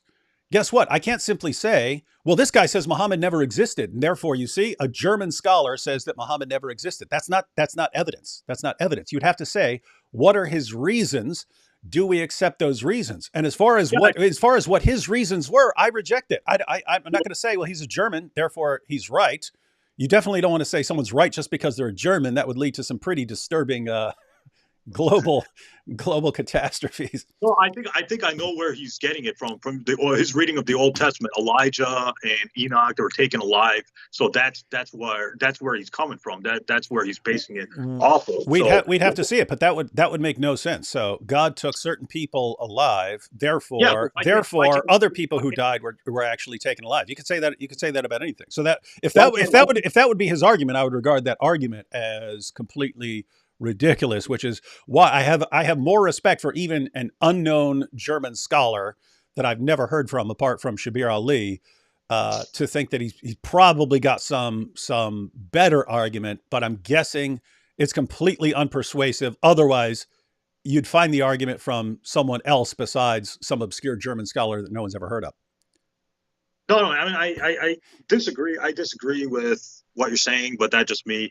But you still have the problem with the empty tomb. Nobody sees Jesus rise from the dead, so that explains the empty tomb. Because if God took Jesus from the tomb into heaven, that explains the empty tomb, right? So I believe that would explain it. Yes, yes. So yeah, matter of fact, let me say where I agree, what your view would actually account for. So if Jesus, so you have the obvious problem. If a standard Muslim, a regular Muslim, says Jesus was never crucified, this by itself doesn't account for how people concluded that Jesus was crucified. So that's why they would need to say, God disguised someone. So that would raise issues. You wouldn't have that issue. So if Jesus is the one who's nailed to a cross, that accounts for why it was understood that Jesus was crucified. If Jesus survived the crucifixion, so if he survived, in other words, if he passes out, they think he's dead, they take him down from the cross, stick him in the tomb, and then God takes him up from there. You see, ordinary, classic swoon theory was meant to explain how the disciples concluded that Jesus had been raised from the dead. So the classic, not the, you have a modified view where it's actually theistic. There's something miraculous involved here. The classic swoon theory was just, Jesus passes out on the cross. They take him down from the cross. They stick him in a tomb. And then he wakes up later. And after he wakes up, the disciples, oh, wow, he rose from the dead. This is a miracle. That has problems, which your view doesn't have. So non-theistic swoon theory has the problem that if you saw a mangled crucifixion victim hobbling, you wouldn't have been able to walk, just crawling out of the tomb. You wouldn't have said, "Oh, wow, he's been resurrected." You wouldn't conclude that. If you say that Jesus was put in the tomb and then God took him from there, that would explain why people were convinced that Jesus was crucified. They're familiar with crucifixion, so that would explain why they believed that he died by crucifixion. And your view, which we could call theistic swoon theory, would account for why the tomb was empty. And so, yes, you can explain everything. You can explain everything like this. But the real issue there is a theological one, namely, well, there are two issues. There is one, how people came to believe that he'd been resurrected. If his body just disappeared, they wouldn't have concluded resurrected. You wouldn't conclude resurrection without believing that someone had physically been raised from the dead. But then the other issue is just theological, that if Allah does this and he knows that generations of Christians are going to conclude that Jesus had been raised from the dead, and that everyone of almost every background except for Islam is going to conclude that he died on the cross, then it's like, wait, Allah's doing something. It's miraculous. He's doing something miraculous. And almost everyone down through history is going to completely misunderstand it, including the vast majority of Muslims who adhere to substitution theory. So it's this weird situation where you and Shabir Ali and a few others are apparently the only people who understood what Allah was doing in all of history. And that's just, that's weird to me, but go ahead. No, yeah. I mean, I understand. Look, I get why you want to hold on to Jesus' death in resurrection. As a theist, I understand why you, Mike Lacona, William Lane Craig want to hold on to Jesus' death. I get it. But there's nothing in the New Testament, Raymond Brown points out, there's nothing that killed Jesus on the cross. If you read Raymond Brown's book, Death of the Messiah, the 2-volume book, he says crucifixion pierced no vital organ. So it's very possible, according to Christian scholars themselves, they're admitting that nothing killed Jesus on the cross. Because if I'm crucified and, for 6 hours or 9 hours, I'm going to survive. There's no way I'm going to die. Right? You don't have to be Superman to. You can die from the beating. I mean, you could die from just the beating, and you could die at any point during crucifixion. Jesus survived the beating before the crucifixion. He survived. So people have survived far worse. I read a story about a Chinese man who was in World War II. They shot him with bullets, and he was still they shot many bullets on his back. He was still alive. So people survived far worse in ancient in history. Yeah, but anyway, and some people die just from slashing your wrist doesn't pierce any vital organs. You still die from it from blood loss. And if you go through the scourging and the actual crucifixion, keep in mind you just have to get the right vein or the right artery in this entire process, and you're going to bleed out pretty quickly. You can do that by one little nick in the right spot. We theists, but as a Muslim, I believe in the supernatural. My view is that Jesus was crucified. He was taken down from the cross, put in the tomb, and Allah raised, or God raised Jesus from the tomb into heaven. Then the disciples had visions of Jesus, as Mark chapter 16, verse 2 allows. Jesus came back in a different form. That means Jesus came back as a vision. Allah allowed Jesus' disciples to see a vision of Jesus. That explains why Jesus appeared to them after the crucifixion. So if Paul is making up the resurrection, we don't know what the disciples believe. I'm still going to hold on to that view. Now, I understand where you're coming from, David, that you want Christianity to be true. You and Michael Conan and William Lane Craig. I understand where you're coming from. It's a theological view that Jesus died for your sins, et cetera, et cetera. But I'm saying, as a Muslim, as a theologian myself, I don't believe that Jesus was talking about his death and resurrection as salvation. As Bart Ehrman points out in his interview, I saw that interview, he says that Jesus in the Gospels of Matthew, Mark, Luke, and John does not say, believe in my death and resurrection for your salvation. Jesus says, repent because the kingdom of God is at hand. You need to repent and believe and prepare for God's kingdom. In his interview with you, David, back in 2022 or whenever you did it. So I think Ehrman has a good point that there's no theological view for Jesus' resurrection other than what Paul was preaching. Paul, what do you mean? I'm trying to understand what you're saying, because Jesus says that even the Son of Man did not come to be served, but to serve and to give his life as a ransom for many. So he's giving his life as a ransom for many. So how is that not him tying his death to something else? How come Ehrman didn't agree with you? He says that, in your interview, I'm pretty sure you remember that. He says, Jesus says, I don't believe in my death and resurrection for your salvation. Jesus says, repent because the kingdom of God is at hand. If you read the Gospel, you were saying you don't see Jesus doing this. I'm saying you do, and you have it right there in the Gospel of Mark. If Bart Ehrman wants to reject that or say that it's made up later or something, that's fine. But you do find, my only point is you do find this in the Gospels. So you find it in Paul, you find it in the Gospels, you find it in the various letters, and you find it in the writings of the second generation. It's just, I mean, given this theory that Paul comes in there and just wreaks havoc and completely changes the message. I mean, I just want to explain how this really doesn't make sense to me. So you've got the original followers of Jesus. So Jesus has a community of followers and so on. You've got those guys. Then you've got Paul, and he's originally he's a Pharisaic Jew. And he's against Christianity because he regards it as heretical. So the question is going to be, if this isn't Jesus and he's not, if what the apostles are preaching is not Jesus is Lord, and it's not he died on the cross for sins and rose from the dead, I don't even know at this point what Paul's going to be outraged about with these guys. But he's outraged at something. We have no idea what it was. If your theory is correct, we have no idea what these guys were preaching.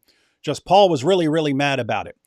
But then Paul has an encounter with Jesus. Paul has an encounter, and he receives revelations. He preaches. According to Galatians, he also went up and confirmed it with the apostles. We'll just leave that to the side. But the general gist here, when Paul starts preaching Jesus,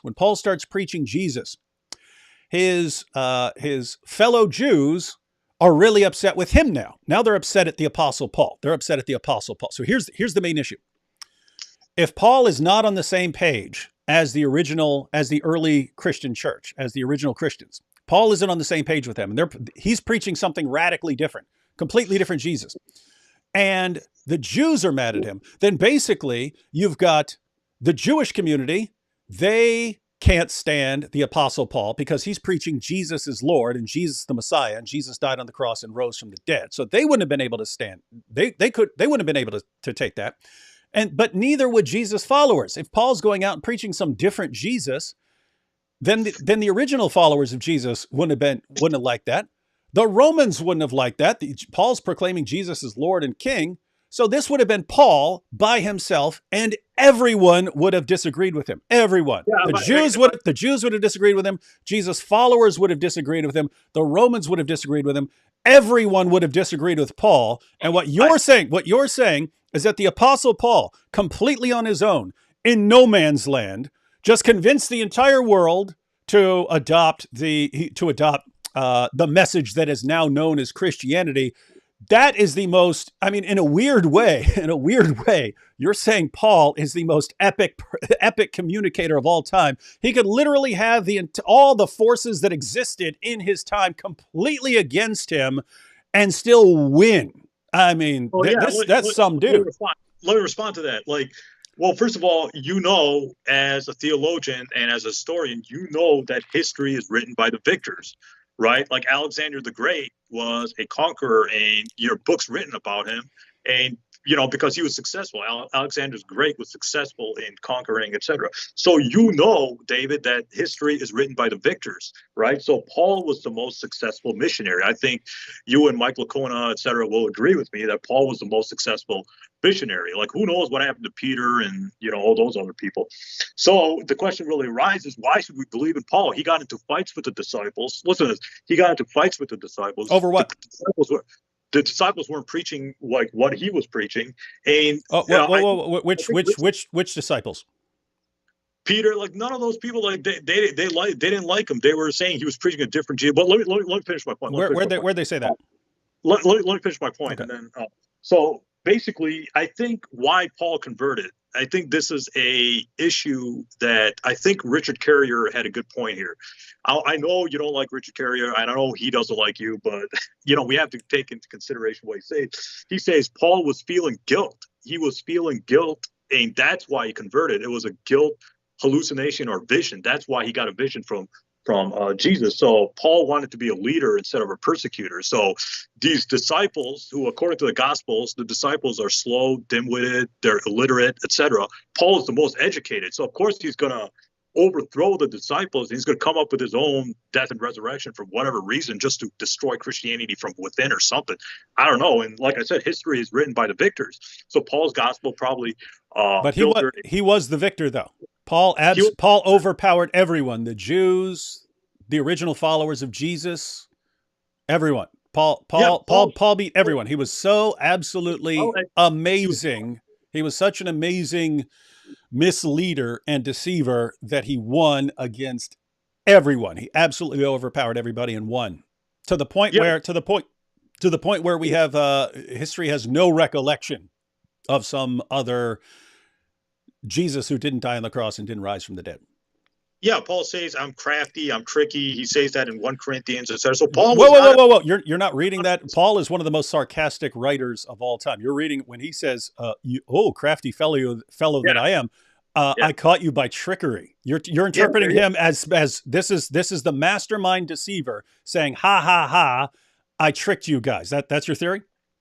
Yeah, my theory is. Have you actually read that, by the way? Because Paul goes on this thing of all the stuff he's been through and all his credentials, and he said, "Yet crafty fellow I am, I caught you by trickery." You're taking that as, "Hey, let me give you my credentials here. Oh, by the way, I'm tricking you all." That's what deceivers do. No, it's probably like that's Paul. Paul is extremely sarcastic. Oh, crafty fellow that I'm. Like even in Galatians where he says, "Hey, those guys that want to circumcise, I wish they'd just go ahead and castrate themselves." Not saying he actually wants people to castrate themselves. He's saying, "Hey, if you believe that these Gentile believers can get closer to God through circumcision than they can through Jesus Christ, then why not just chop it all off? If chopping a little bit off is going to get you in good with God, imagine just chop it all off if you think that's what gets you in good with God." So we could disagree as theists. We can disagree. I don't think Paul is I think Paul is early, but I don't think he's reliable. And my theory that I've always held on to is that Jesus was crucified, he survived, and he was taken down alive from the tomb. He was taken into heaven, and then That is, and just to clarify, that is, I do regard that as a superior position to the substitution theory, and I'm glad that in recent years I've seen more people sort of steering away from substitution theory. Looks like a big, just like a big insult to God. To me, I don't know. It doesn't make sense either. Like, why would God allow like, there's a story where like one of his younger disciples miraculously became Jesus and they crucified him. Like, why would God allow? Like, what's the point in doing that? Like, that doesn't make any. And you're right. And in some of those versions, it's actually insulting to Jesus too, because Jesus is like, oh, who's going to take my place here? Who's going to take my place? And someone's like, I'll take your place. He's like, oh, you good? You're taking my place. And so, yeah, God is a deceiver, and then Jesus is a coward who's scared to face crucifixion. So yeah, it's not a good look for anyone. So yeah, I agree that that's cool that we're on the same page with that stuff. Notice how like nobody volunteers except like the little kid. I'll do it. I want to get crucified. That's pretty rough. It's a weird theory because it makes no sense, and it's a theory that I never like understood. It comes from the Gospel of Barnabas. Well, the Gospel of Barnabas is a fabrication. I believe it's a fabrication by some Italian Muslim. I think he wanted to like make up some stories. That's good. That's good. We're on the same page there too. And it's we understand. I understand that Muslims and Christians can have different views and stuff, but yeah, no one should be relying on medieval forgery, like obvious forgeries and stuff. So yeah, it's good we're on the same page there. Yeah, I remember my dad. He gave me a copy of the Gospel of Barnabas. He's like, "This is what happened to Jesus." So I read it. It was so. It even contradicts the Quran. Did you know that?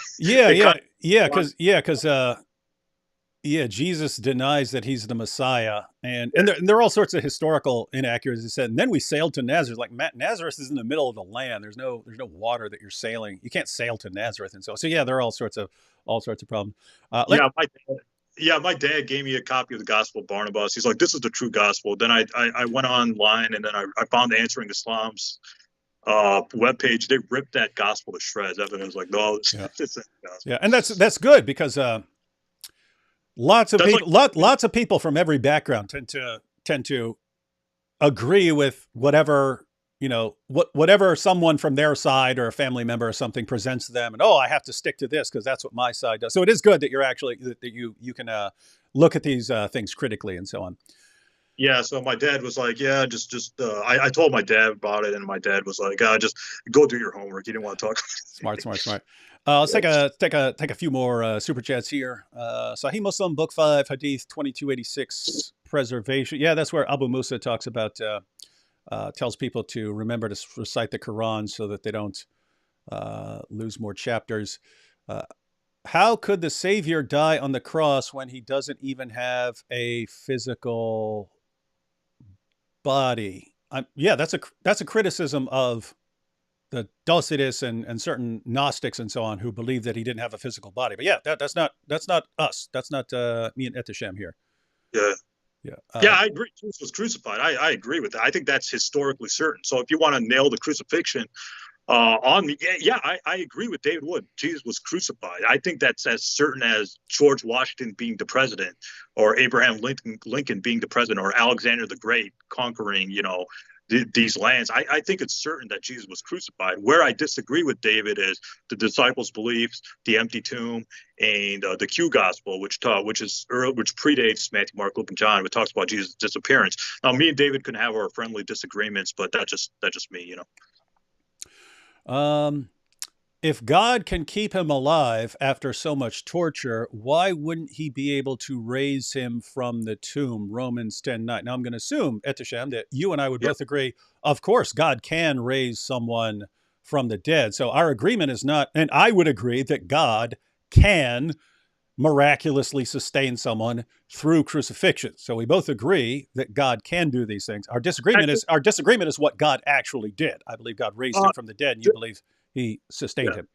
Well, there's a major problem with the resurrection story, like I said, is that if you read the Gospels of Matthew, Mark, Luke, and John, and this is the important part, is that if you read it, nobody sees Jesus rise from the dead. Nobody sees Jesus get resurrected. And the Gospel of Mark ended with the women going to the tomb and seeing an empty tomb. And I have this Bible right here. the Archaeological Study Bible. If you read this Bible, if you read what it talks about in the Gospel of Mark, the ending of the Gospel of Mark, there was a whole ending, the whole resurrection ending was tacked onto the Gospel of Mark. Why is this important? Because the Gospel of Mark is our earliest Gospel. It predates Mark, Matthew, Luke, and John. So that means the resurrection story was added in. It wasn't original. No, that was the resurrection appearance. So Jesus appearing. Jesus rose even without the ending. No, it ends with the empty tomb. It ends with the empty tomb. But saying Jesus, he's not here. He's been raised, and he's going to appear. He's going to appear to you. But then it doesn't list the appearances, and you have different theories on why that is. Nabil's view. Nabil did his master's thesis at Oxford. Huh? Yeah. Nabil did his master's thesis at Oxford on this, and his view is that when Paul mentions the 500 witnesses of the risen Jesus, that these guys are going around preaching. These guys are going around preaching that Jesus appeared to them, and Nabil believed that the Gospel of Mark was written as the sort of background for. Because most of these people were not there for most of what Jesus did. But Jesus appeared to 500 people. And so Nabil's view was that the Gospel of Mark is written so that as the background for what these guys are preaching, and that the reason it doesn't give the appearances is because that's where you were supposed to fill in the appearance. That's where you're supposed to say, and then Jesus appeared to me, and here's why. Point is, we don't actually know why, but Jesus predicts his death and resurrection repeatedly in the Gospel of Mark. You have his death, then you have the resurrection. You're right. You don't have the appearances is, you do have people who believe that the longer ending of Mark is authentic, and that in some early manuscripts, someone just had a copy where the last page like fell off or something like that. But yeah, that has nothing to do. You still have death and resurrection of Jesus in Mark, death and resurrection of Jesus in Matthew, death and resurrection of Jesus in Luke, death and resurrection of Jesus in John. What's that? Are you talking about the passion predictions? Yeah, when Jesus says he's going up to Jerusalem and he's going to die, and on the third day he's going to be raised to life.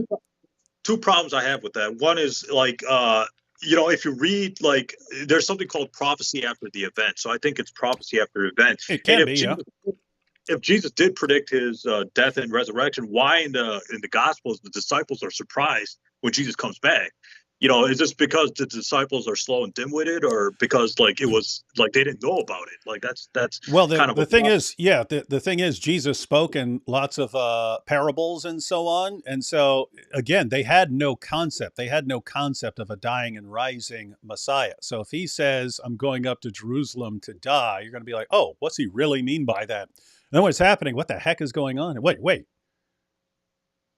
Wait, you were serious about that? You were serious? What the heck is going on here? So yeah, anyway, the point is Jesus' death and resurrection is all over everything we've got. And so if there's some other Jesus who didn't die on the cross and didn't rise from the dead, we just have no record of it. And you'd have to say Paul is the all-time mastermind. It goes back to the Q gospel, where I strongly believe that the Q gospel, the Q community, which predates Paul, was talking about Jesus' disappearance, and Paul was the one who made up the resurrection. So that's just me. Well, we can have disagreements. Let's. I don't even know. What are you talking about there? The Q gospel. Yeah. What's the quotation? It's Jesus says, "You will not see me," in Matthew chapter 23, verse 29, and Luke chapter 13, verse 35. Jesus says, "You will not see me." Daniel A. Smith wrote his dissertation or his thesis that it's talking the Q gospel, which I believe exists. You might have disagreements, but the Q gospel is talking about Jesus' disappearance, not his resurrection. So again, all he says is, "You will not see me," which fits perfectly with the resurrection as well. So that would fit multiple theories. What you're saying is, here you have a passage which can be interpreted in two ways. We're going to sort of rip it out of the understanding of that in the Gospels. And David, have you read that book, Daniel A. Smith, The Empty Tomb? No, I started reading his book on the postmortem, the one you were talking about, the postmortem. What was Q? I forget what the title is. I've got it around here somewhere. I started reading it. It was not. He talks like that's assumption language. That's not resurrection language. That's assumption language. Now, again, David, we can have our disagreements. We can have, but that's just my theory. But he believed that Jesus died. So I'm wondering where he's getting where it's being I don't interpreted. know. Maybe he's a Christian, maybe he's an atheist. I don't know, but I think the evidence shows that Jesus survived his crucifixion. Now, you and I, we can have our disagreements, David. That's fine. But as a Muslim, even if I wasn't a Muslim, let's say I became an atheist tomorrow, I would believe Jesus was still crucified. But I don't see any reason to believe that he died on the cross. That's just me. I don't know. Like we can have our disagreements, but that's that's just my view. I think if someone was crucified, you would not think that's a reason to believe that the person died. If I crucify you and you're on the cross for 6 hours, you're going to survive. No one's going to die. Like if you crucify me, yes, you can. Again, if you can die just from the beating, and about a quarter of people did die just from the beating, and then they would nail those people to the cross anyway. But if you can die just from the beating, or you can die after a period of several days, and there are people who went 3 or 4 days being crucified. It kind of means that you can just die of blood loss at any point. At any point in the process. So to say someone wouldn't die after 6 hours when you could die after 1 hour, you could die beforehand, you could die after 1 hour, you could die after 10 hours, you could die after 3 days. Yeah, then why in the Gospel of Mark, chapter 15, verse 44, Pilate was surprised to hear Jesus already died? That means Pilate. Yeah, because you do have lots of people who survive multiple days. That's true. Yeah, so why can't God? So God was working as a theist. People were surprised. People were surprised that Elvis died. Doesn't mean he didn't die. No, but as a theist, you and I believe in the supernatural. That's true. I believe that God was working. God was supernaturally working through Jesus. So why can't God keep Jesus alive through the crucifixion? I don't. As a theist, you can't reject my view because my view is based on like the supernatural, the theology, the miracles. Just to be clear, you're saying I can't reject a supernatural view. Like if I said right now that I'm not actually, hey everyone, I'm not actually talking to Etisham. God is making everyone think that I'm talking to Etisham, even though I'm not. That would be a supernatural claim. You couldn't reject that claim. No, I'm saying you can't disprove my claim because your views are filtering through the lens of Paul and the New Testament writings. I'm saying they're not reliable. Well, they're early, but they're not given reliable. Given what you're saying, you can't disprove the substitution view either, because guess what? That would account for the evidence. But that would account for anything. Anyone can say God is tricking you into believing a bunch of stuff that didn't actually happen. In other words, if I've never existed and God has just the entire time people are seeing me, God has been tricking everyone into believing that I'm here. Guess what? You can't refute that. If I say I believe that God created everything 5 minutes ago and gave us false memories of our entire pasts, I can't disprove that. That's just the nature of unfalsifiable positions. Once you've put a divine source of something into the discussion in order to account for the data, no, you can't just say that it's 100% false that this couldn't happen because God could do this sort of thing. The question is, why would you believe that? It's a theological view. As a Muslim, I believe in the Quran is the word of God. You might disagree with me, but I believe that the Quran is we have to do history when we're trying to make sense of what the Quran is talking about. As a historian, I consider myself a historian. I think it's certain there was an empty tomb and Jesus was crucified and Jesus appeared to his disciples. This fits 3 of 5 of William Lane Craig's points. William Lane Craig always brings up those 5 points. Wait, just to clarify, I'm not criticizing here. You believe that Jesus appeared. So wait, so I knew you believed based on earlier discussion that we're having along the way here. You believe that Jesus was crucified in the sense of being nailed to the cross, but not crucified in the sense of dying by crucifixion. You believe he was put in a tomb that was later discovered empty, and you believe that Jesus appeared to his followers. And so you believe that this is a vision, or he actually was there? Like a vision. I adhere to or I agree with the critics of like Barnum, and he says that, well, Jesus came back as visions in his debates, in his books, etc. So I believe that the disciples saw something because I believe Allah or God wanted to show that Jesus was okay. So he showed like a vision of Jesus to Peter, James, his earliest disciples. So if the disciples were going around saying Jesus is alive or Jesus was raised into heaven, maybe Paul misunderstood that and said Jesus was resurrected. I don't know. Like, you know, like we're dealing with probability. We're dealing with And like you and I. no one clarified that for him. No, because if God shows a vision to Peter, James, etc., and the disciples saying Jesus is alive, and if Paul is coming like years later and misunderstanding it to say Jesus is resurrected, that can happen, right? Because Paul, again, like I said, Paul was the most successful missionary. Again, David, I'm not trying to like mock your views or anything. I'm not trying to, you know, hammer my views onto you and stuff. Like, we can have our disagreements, but this is just my theory. Is that I strongly believe Jesus survived in the empty tomb. Allah, or God raised Jesus from the tomb into heaven. That explains the empty tomb. That as a theologian, that's what I believe. Now, you and I we can have our subjective disagreements, but that's just me, you know. I mean, yeah, I'm not disrespectful. A little more clarification here, because your view does account for some of the for the big facts. So your view, as you've just laid it out, accounts for why people believed that Jesus was crucified, because on your view he was. Also accounts for the empty tomb and for the early disciples believing that Jesus had appeared to them. So here's the sort of follow-up issue along theological lines. So when Allah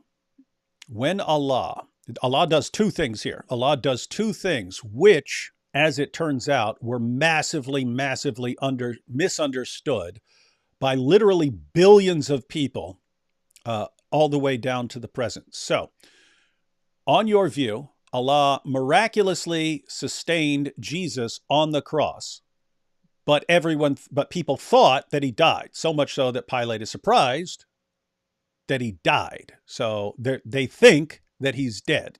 So that accounts for why people believe that Jesus died.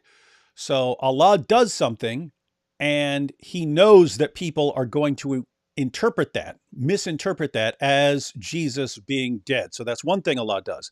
The other thing that Allah does is he gives at least some of Jesus' followers an appearance of Jesus, let's say, to comfort them so that they know Jesus is okay. But that gets misunderstood by 2,000 years worth of people as Jesus appeared to them risen from the dead, because people also believe in Jesus' death. And so if Jesus is appearing, then he's risen from the dead. So the question is, when Allah miraculously sustains Jesus throughout the crucifixion, and then afterwards takes Jesus out of the tomb, so he takes Jesus out of the tomb, and then has Jesus appear to his followers. So that's three things. So question is, does Allah know that people are going to, the vast majority of people are going to completely misunderstand and misinterpret these facts? So Allah knows that people are going to misinterpret Jesus appearing to die as Jesus actually dying. He knows that they're going to misinterpret the empty tomb as Jesus has risen from the dead and left. And they're going to misinterpret the appearances of Jesus as he has risen from the dead and appeared to his followers as the resurrected Lord. So one, does Allah know that people are going to completely misunderstand these things, and that this is going to lead to the creation of Christianity and 2,000 years of Christianity? So does Allah know that people are going to misunderstand all of this to such an extent that no one knows about it until Shabir Ali and you and a couple others? Does Allah know that everyone's going to misunderstand all of that?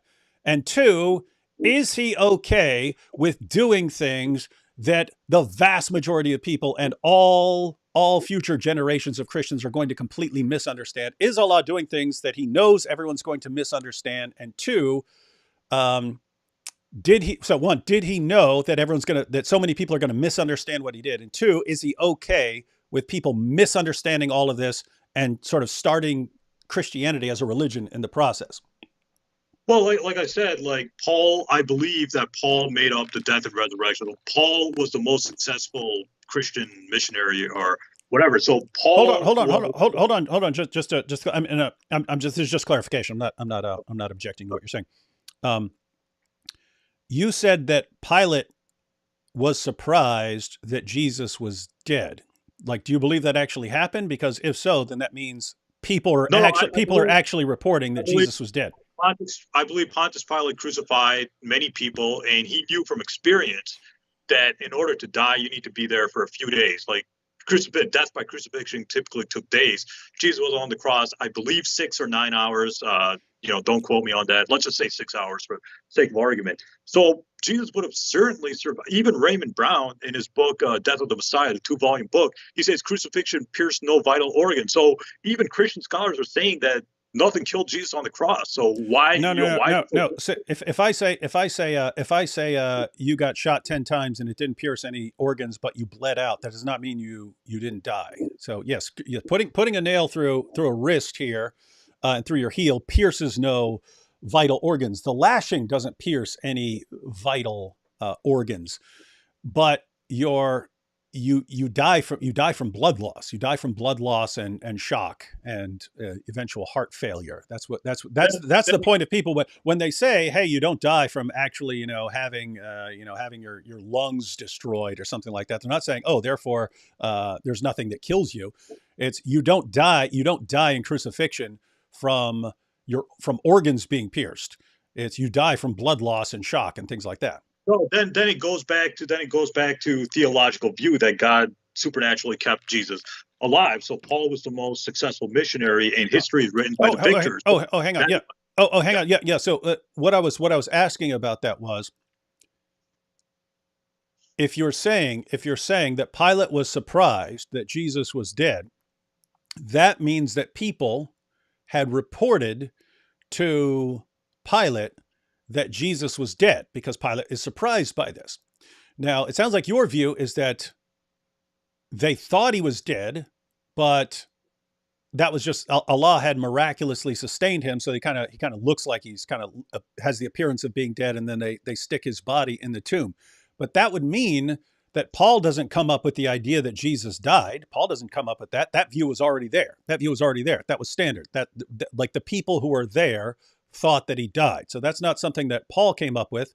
That's something that Allah made them believe by miraculously sustaining him, but giving him the appearance of someone who had died. So that view wouldn't come from Paul. That view would come from Allah. no, because humans have their own way of. There's this really good saying in the Quran. God is the best of planners. Quran chapter 3, verse 54, etc. So my point is that the disciples ran away from Jesus. They weren't eyewitnesses to what they didn't know what happened. And according to the Gospel of Mark, chapter 14, verse 50, and Josephus himself saw 3 people crucified. One was taken down alive. So surviving the crucifixion is certainly possible, according to the ancient historian Josephus. So again, it goes back to a theological view. As a Christian, you have to believe Jesus died because it's a theological view. As a Muslim, I believe Jesus survived. It's a theological view. We can have our differences in theology, but I strongly believe that the evidence shows that we don't know what the disciples believed, and Paul was the one who was making things up, and he was the most successful missionary in his view.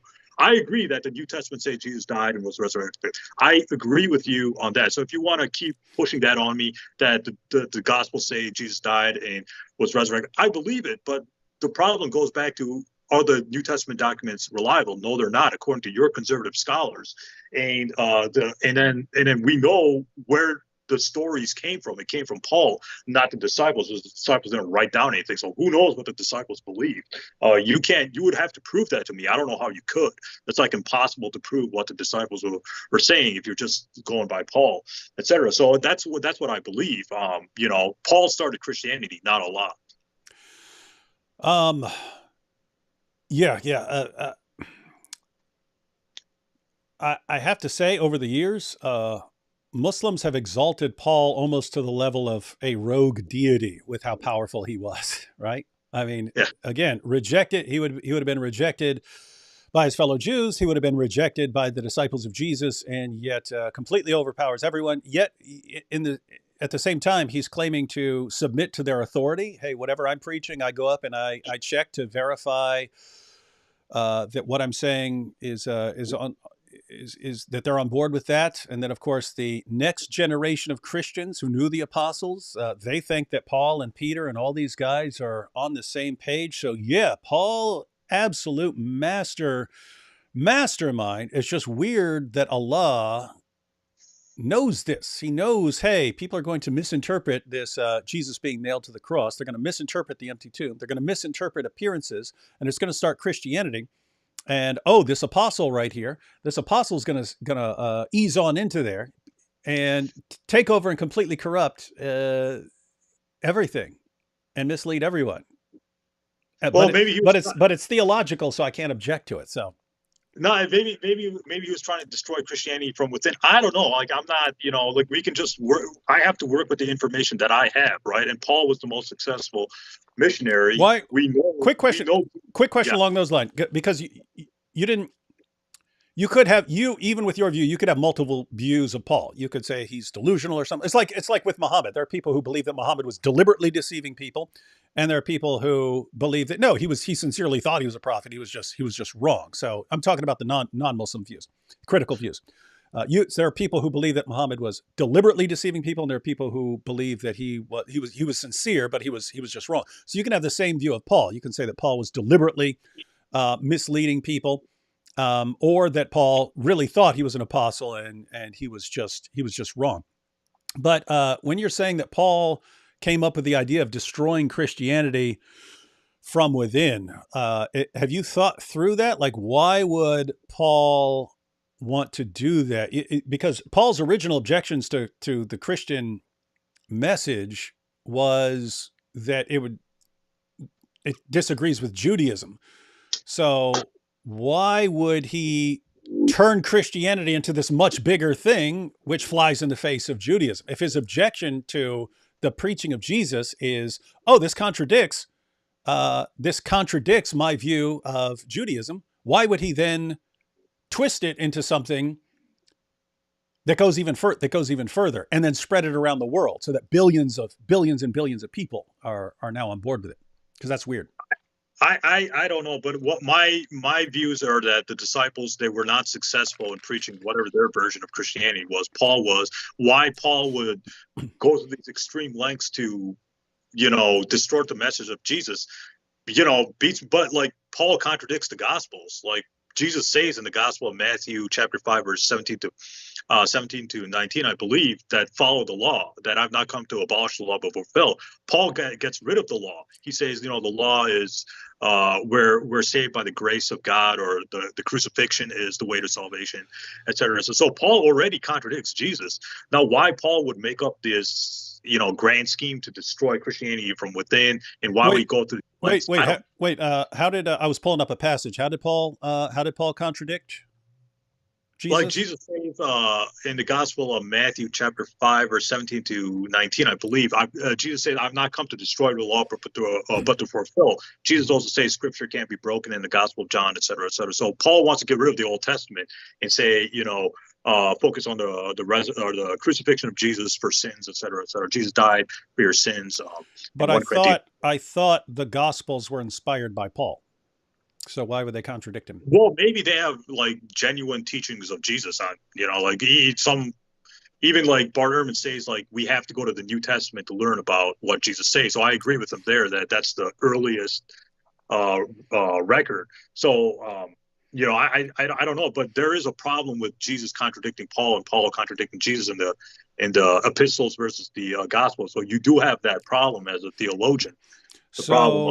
So if the Gospels say the same thing that Paul said, then that's because the Gospel authors were sort of brainwashed by Paul. And yet, if the Gospels disagree with Paul, then that shows that Paul was a false teacher and he's preaching something else. Well, maybe the Gospel writers were getting different information from their communities or whatever. I don't know, but you do have the problem with Paul. Muslims don't accept Paul. I don't accept Paul because Paul's never mentioned in the Quran. Early Muslims did. Um, Like who? Isaac? Like who? Ibn Isaac? yeah, Ibn Ishaq, I believe that's in Tabari. Yeah, they regarded him as someone who was not one of his original disciples, but who was sent. There have even been Muslim interpreters who believe that he was that the Quran refers to him when it talks about the witnesses being sent and so on. Um, Well, he's not mentioned in the Hadith or the Quran explicitly. So if Ibn Isaac is just writing, like I said, back in my debate with Sam Shamoon, I nailed this point that Ibn Ishaq was just writing down anything he heard from anybody. Same thing with Al-Tabari, et cetera. They weren't doing any fact checking. They were just writing down anything they heard. So if they got that information from Christians, if they're writing down Paul as a disciple, that's, they weren't doing any kind of fact checking. They were just writing down anything they heard from anybody. It's like me quoting like the Jesus seminar to you, or that Jesus didn't exist, or whatever. You'd be like, get out of here, where you're there's no evidence for that, or the evidence is strong for Jesus' existence, etc. So Ibn Ishaq was just writing down anything he heard from him. yeah, so just so everyone knows, the Apostle Paul said that he that he upholds the law. That is not, the law is not what gets you salvation. Salvation is through Jesus. As far as Jesus saying that he came not to abolish the law but to fulfill, the normal Christian interpretation of that doesn't conflict with the Apostle Paul. It's that Jesus is saying he fulfilled the law, just as it's like in the same sense of Jesus fulfilled a prophecy. Jesus fulfilled it. So Paul is saying something completely different there. He's talking about like what Gentiles need to believe, and the people who are saying the Gentiles need to adhere to the old covenant law. But let's go ahead and take some super chats. We have to close out here pretty soon. I do have something to do about All right. by 11. I have to be taking care of one of my sons here. So Okay. let's zoom through some of these here. Theologically speaking, what is Allah's whole purpose with the widespread false religion of Christianity? D Wood can do the vice versa for Islam. So I guess this is talking about what I was bringing up. Like, if Allah is doing these things and he knows that this is going to lead to Christianity, then You want me to answer? yeah. Let's matter of fact, since we have a bunch of super chats, let's try and give kind of quickish answers. I don't know. Okay, so wait, I'm sorry, can you repeat the question real quick? Yeah, it says, theologically speaking, what is Allah's whole purpose with the widespread false religion of Christianity? So I think this person is thinking how I was thinking, that if Allah knows what he's doing, and he knows that people are going to misunderstand the crucifixion as Jesus dying, and then people are going to misinterpret the appearances as Jesus having risen from the dead, and that this is going to lead to Christianity, what's the point if Allah knows he's doing that? Yeah, like I said, history is written by the victors. The victors can be right, they can be wrong. In this case, Paul was wrong because we don't know. He wasn't getting his information from the disciples. I strongly believe he made up the whole death and resurrection. I strongly believe it. Now, as Christians can disagree with me, but I think the evidence is strong that Paul was notoriously unreliable when he's talking about the death and resurrection. But my point is that history is written by the victors, whether they're right or wrong. We know that Alexander the Great was a pagan, yet he still conquered the Jews, etc. Like why would the God of the Bible allow Alexander the Great to conquer, God believing Jews and stuff like that? It goes back to history is written by the victors. So Paul wanted to destroy. My theory is that Paul was feeling guilt and he wanted to be a leader instead of a persecutor. I agree with Richard Carrier on that. Maybe Paul wanted to do oppose the disciples, or maybe wanted to destroy Christianity from within by pretending to be a leader. I don't know. But the whole point is that maybe Christianity spread. The whole reason why Christianity spread is because of Paul. If it wasn't for Paul and if it wasn't for Constantine, David would not be a Christian. There would be no Christianity today if it wasn't for Paul and Constantine. Paul opened it up to the Gentiles, and Constantine made it the official religion of the Roman Empire. So history is written by the victors, right?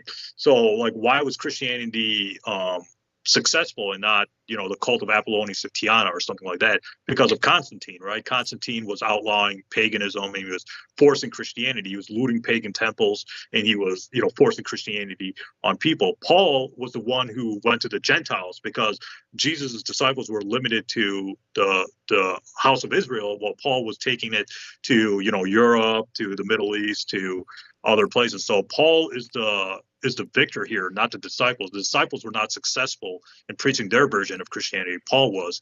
So Paul was the one who was successful in it. Then it goes back to, like, why would God allow that? Well, maybe Paul was, I don't know, but maybe Paul was more successful, and Allah wanted to veil Islam until the coming of Prophet Muhammad, according to Al-Qurtubi's view. So that's just my theological theory. Yeah, I did have a question along those lines, that the apostles were just not successful, and someone else came in who was more successful. So just wanted to get your view on. I'll just read two quick verses real quick from the Quran. So this is Surah 3, verse 55, which you actually mentioned earlier, because there's a word, mutawafika here. Ordinarily means it refers to Allah taking away your soul, and can refer to sleep, or can refer to, if it's basically Allah can take your soul away. If he returns it, then you are asleep. If he doesn't return it, then you die. But that's not what I'm bringing it up for. So behold, God said, O Jesus, I will take thee and raise thee to myself, and clear thee of the falsehoods of those who blaspheme. I will make those who follow thee superior to those who reject faith, to the day of resurrection. Then shall ye all return unto me, and I will judge between you of the matters wherein ye dispute. So here, Allah says to Jesus, I'm gonna make those who follow you superior to those who reject faith. So Paul would be, on Etishem's view, Paul would be one of the people who rejects faith, and Allah says that he's going to make Jesus' true followers superior to the day of resurrection, to those who reject faith. So that's 355. And then we want to get to 61:14. And let's see, I'll read Shakir here. O you who believe, be helpers in the cause of Allah. As Isa, son of Maryam, said to his disciples, who are my helpers in the cause of Allah? The disciples said, we are helpers in the cause of Allah. So a party of the children of Israel believed, and another party disbelieved. Paul would, of course, be among those who disbelieved. But Allah says, then we aided those who believed against their enemy, and they became uppermost. So Allah here says some of the children of Israel believed in Jesus, another party disbelieved. Allah says he aided the true believers, he aided them. He gave them supernatural assistance. He gave them supernatural aid. Allah helped them until they became. I just want the viewers to understand, because this might be new for them. So Allah says he aided the true followers of Jesus against their enemy until they became uppermost. But it sounds to me like Etishem is saying these guys were weak. They couldn't get their message across. Their message faded out, and the Apostle Paul won. So according to 61:14, Allah helps the true followers of Jesus until they become uppermost over those who reject him.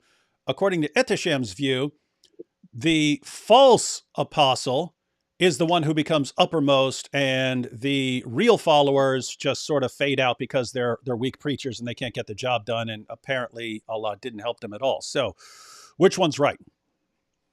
So yeah, I mean, if you read, going to Quran chapter 3, verse 55, it says that, if you read Tafsir ibn Kathir, Tafsir al-Qurtubi, etc., it said that Jesus was to be followed, that Jesus' followers were superior to the Jews, etc., because the Jews rejected Jesus and the Virgin Mary. They would say blasphemous things, according to the Talmud, etc., they'd say blasphemous things against Jesus and the Virgin Mary. So the Quran is basically saying is that the Christians are superior to the Jews and the Romans, the Roman pagans, etc., and until the coming of Islam. The Quran, chapter 61, verse 14, if you read Tafsir al-Qurtubi, it says that in Tafsir, al-Qurtubi is a early Muslim scholar. He wrote a commentary on the Quran, etc. It says that Allah had the religion of Islam veiled until the coming of Muhammad, but the Christians are superior because they follow Jesus. Jesus is a prophet according to Islam. So the Quran is saying that the Christians are superior because they believe in Jesus to the Roman pagans, the Hindus, the Jews, who all rejected Jesus at that time. So I think that's what the Quran is talking about. The Quran is saying that Christians are superior to Jews because the Jews reject Jesus, which is one of God's prophets. But the Christians are at least a little bit better because they accept Jesus. So they're superior to Jews because they believe in Allah's prophet, Jesus. So that's what the Quran's talking about. The Quran is not praising Paul or anything like that. It's just saying that, because the Christians try to follow the teachings of Jesus, whether successfully or unsuccessful, at least they believed in Jesus. So that makes them superior to Jews and Roman pagans and people who rejected Jesus at that time. So I think that's what the Quran's talking about. It's not confirming Paul, or it's not saying Paul's superior. All right. Muslims have one source on this topic. Christians have the better sources. Muslims have one sketchy dude claiming to hear from an angel telling him what Allah said. This is tremendously problematic. Christian sources more likely. So if we were to flesh out this objection, it would kind of be, well, if you're just going to say the Apostle Paul, if you're just going to point a finger at the Apostle Paul and said, okay, Paul is responsible for all this, when Paul was in a position to actually be verified and confirmed by the people of that time, why wouldn't someone just say, okay, Muhammad comes way later. So if I'm going to say someone's making stuff up or getting delusions or something like that, why wouldn't I point a finger at Muhammad? Okay, so it doesn't matter if the Quran came 600 years later or 6 million years later. The Quran says it's the word of God. How do we know that? The Quran's prophecies came through. We have, other ways of knowing that the Quran is divinely inspired, but we're not going to get into evidence for Islam in this discussion or this debate. The Quran, well, first of all, you're just going to the New Testament.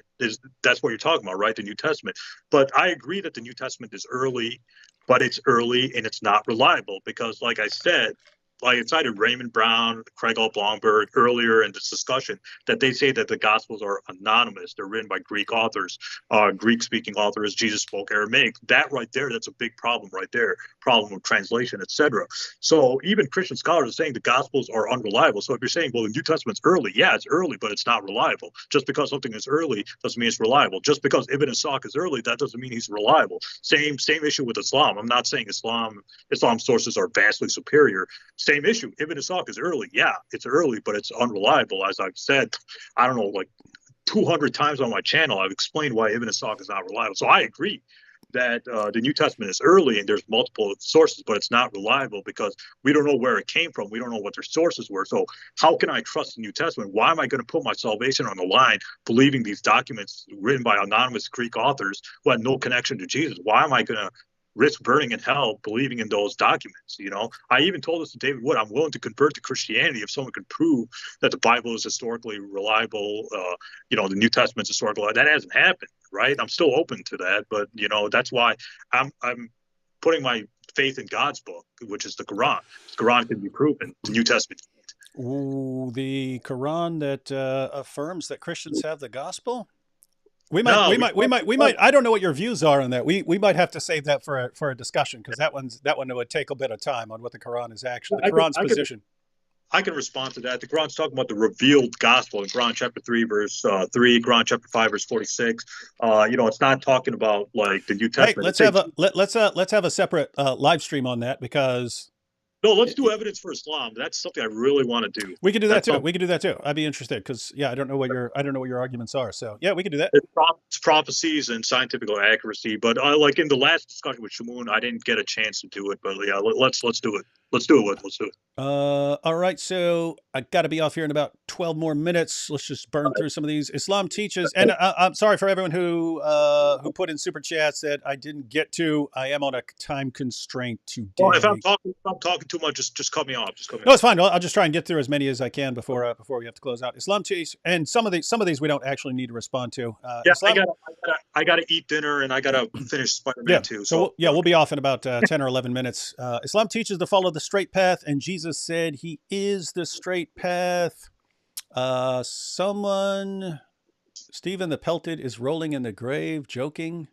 Oh yeah, really funny to joke about people rolling in the grave. Big Rig says. Wait, what did he say? What did he say? What he said? He said. Well, yeah, I don't know because he's Stephen the Pelted and saying is rolling in the grave. I guess he's talking about Stephen. I don't know. Want to talk about trust? How do you trust a being that says they are the greatest deceiver? Do you not see the logical fallacy of saying you're the truth and the greatest deceiver at the same time? Does Muhammad have proof of a flying carpet? No, he didn't fly on a carpet.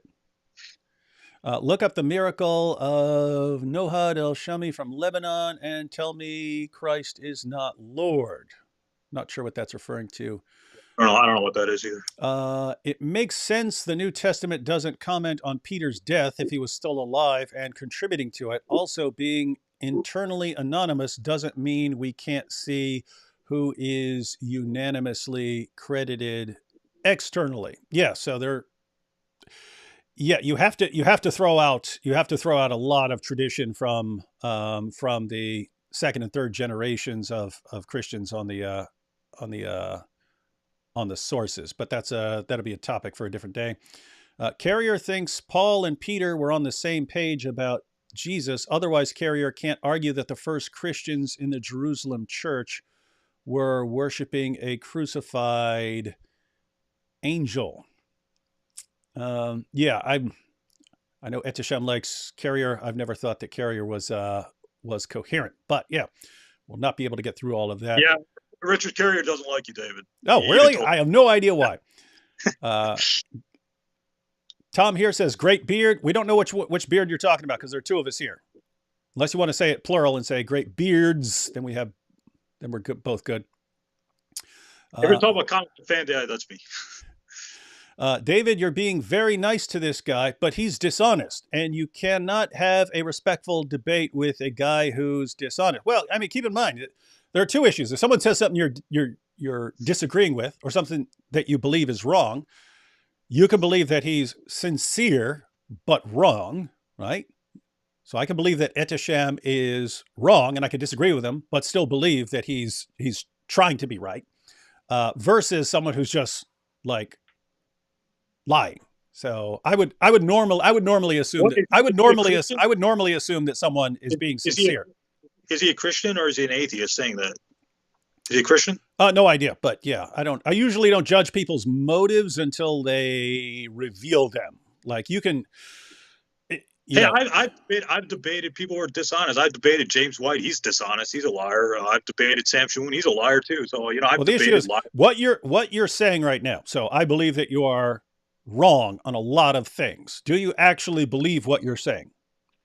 Yeah, I believe. Okay. As a Muslim, I believe what I'm saying. Now me and David, we can have a disagreement. So you don't got to call me a liar. I mean, just because I have a different theological view. I mean, I think James White's a liar. You don't. Hey, don't be attacking every other Christian in the world here.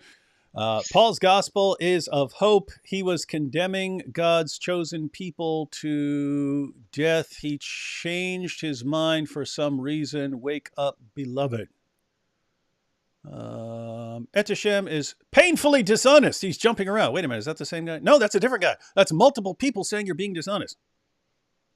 Well, I mean, I don't know why are you going to James White when he's also dishonest? Why are you criticizing me and not your own? Why are you attacking James White? These people are attacking you. I don't like James White. What's wrong with you? Why does everyone hate James White? I don't like him. Keep up the liar. Yeah, go ahead. I'm sorry. Yeah, James just so you know, James not crazy about me either. But keep up the great work, David. And for the Muslim, please reconsider your stance. See, now that's a nice response. You disagree with him? Hey, please reconsider. That's more sincere. Gabriel himself told Mary that Jesus Christ would be born to her. Even Muhammad would only have had such once. An adult Jesus must have been special. Oh, so I guess here's someone just pointing out, since in both Christianity and Islam, you have Gabriel doing announcements. It sounds like Jesus is somewhat important. Yes, I would agree that Jesus is important in both Christianity and Islam. Jesus was crucified for what reason? Actually, what do you want me to answer? You're saying this one's actually interesting. Jesus was crucified for what reason? So you agree that Jesus was crucified. Why do you believe that Jesus was crucified? Why do I believe? Yeah, I don't mean why you believe that there's historical evidence that Jesus was crucified. I mean, what do you think the motive was for the people who crucified Jesus? Well, I mean, just read the Gospels. Read the Gospels of Matthew, Mark, Luke, and John. Jesus was, overthrowing the money in the temple. Jesus was obviously upsetting the Jews. et cetera, et cetera. And read the Gospel of John, et cetera. The Jews are always after Jesus. So yeah, there was a bunch of reasons why Jesus was crucified. I just don't believe he died because I believe God can protect. Like, why would God protect Elijah? Why would God allow Elijah to go to heaven without dying? Enoch without. Why can't God save Jesus? I'm not being dishonest here. I'm just, me and David, we can have our theological disagreements. I don't agree with a lot of what David Wood says, but I'm not just going to say he's a liar, That's just my theological. I mean, I think Jesus was crucified, but I don't see any theological reason for it. I believe he survived. But just read the Gospels why Jesus was crucified. I agree with the Gospels that's the reason why he's crucified. All right, got about 5 more minutes. Etishem, how do you reconcile Ephesians 4:9, which states that Christ descended into the lower parts of the earth if he didn't die? I think I can answer for you. That comes from Paul, and you would think that Paul is wrong there. You wouldn't agree with Paul, right? Yeah, but Paul's letters like contradict each other because Paul also says there's one God and one Lord in 1 Corinthians chapter 8, verse 6, et cetera, et cetera. So, but yeah, I'm sorry, but go ahead. And regarding what I just said, Jesus must have been holier than Muhammad and all other prophets. It would totally make sense to call him the Son of God. Then, so I think the idea there is Jesus is just really different from lots of other people, not only in Christianity, but also in Islam. But yeah, we'd have to save that for a future discussion if you actually wanted us to go through that. Just remember. Do you want to address any of these? What's that? Do you want me to like? I'm basically pulling them up, reading them, and then seeing if there's anything we can comment on for the next couple minutes before we have to sign out. So like this, just remember that demons feared Jesus and Muhammad feared the demons. Not something we really looking for stuff that's actually connected to the conversation. Some of these are good points that would be interesting for discussion, just not when I have to sign out in a couple minutes. Let's see. Sounds like you're an Ahmadi. No, you're not. You're not an Ahmadi. Like you just your position on this issue has some similarities with the Ahmadi position, but Ahmadis have additional.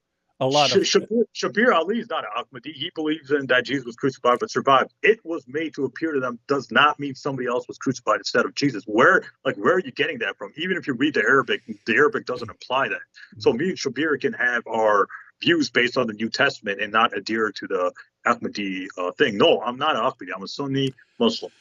Yeah. So yeah, I guess the position there is you can agree with an Ahmadi on some point. That doesn't mean that you believe in Mirza Ghulam Ahmed or something like that. Just like a Christian, just like I can agree with an Ahmadi on some point. It doesn't mean that I would be an Ahmadi. But yes, it is the position that you're maintaining as far as Jesus being crucified but surviving is much more common among Ahmadis than among Orthodox Muslims. But yeah, so the Quran at the end of the day, Surah 4 verse 157 does allow multiple interpretations. So, exactly. So me and Shabir Ali, we're not Ahmadis. So.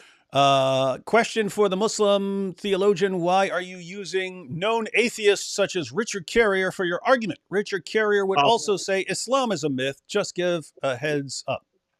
No, I'm just trying to illustrate a point that Richard Carrier does have some good points. Like David cites atheists in his videos too. He says, well, Bart Ehrman says this. Well, I could say the same thing. Why are you going to Bart Ehrman when Bart Ehrman doesn't believe that Jesus was resurrected and Jesus is, co-equal with God? I mean, like, why is David Wood going to Bart Ehrman when Bart Ehrman doesn't agree with his theological views? I'm going to Richard Carrier and Bart Ehrman to just show that they don't believe in the supernatural. They don't believe, but I can take, if they have a good point, I can use it. Doesn't matter about their theological views. Like I think James White's a freak, but if he has like a good point, then I'm gonna use it to prove an argument.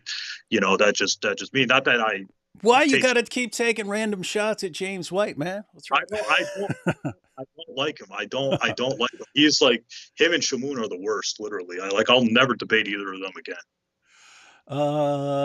Let's see. What is this? Slippery loop? Hey, we're gonna skip this one. Okay. Let's see. How does any of this back and forth about what happened make Islam true or better in 2024? Clearly, we all prefer to live in a world that follows Jesus' words and values, including Muslim. Well, I mean, something that would make Islam true would be a different discussion. We're discussing views of the crucifixion. But go ahead. Yeah, if I can answer that, I'm just saying that the Quran's view, or the Quran chapter 4 verse 157, can be explained. Like people like David Wood will say, well, that's just ridiculous, and APOS they will say, well, or apostate prophet will say, well, the Quran's just wrong, and Bart Ehrman they try to use. I remember like APOS tried to use Bart Ehrman to talk about the crucifixion, etc. So my point is that the Quran chapter 4 verse 157 is historically possible. So this is just my views that the Quran is not wrong when it says it was made to appear to them and Allah raised them. So I'm giving my view based on the New Testament studies about what I think happened to Jesus and why that vindicates the Quran chapter 4 verse 157. As a theologian, I'm just giving my 2 cents here. Yeah, and I have to say, even though I believe the Quran is wrong, as I mentioned earlier, and as I made an entire video on, I'm not actually convinced that the Quran is wrong in 4:157 because, I mean, if you had asked me 10 years ago, I would have said that is a dumb historical blunder. Since hearing even from Muslims and looking at how different Muslim interpreters have interpreted that over the centuries, yeah, I can't say that I'm convinced that the Quran is actually denying the crucifixion on there, and you do have some different views there. All right, guys, it's 11. I have to jump off right this second, but looks like I've got more to discuss with Etisham, and so I'm sure we will. What's that? I'm up for evidence for Islam or deity or some like Christianity, something like that. Some Islam or Christianity topic. What do you think, David? Evidence for Islam or something?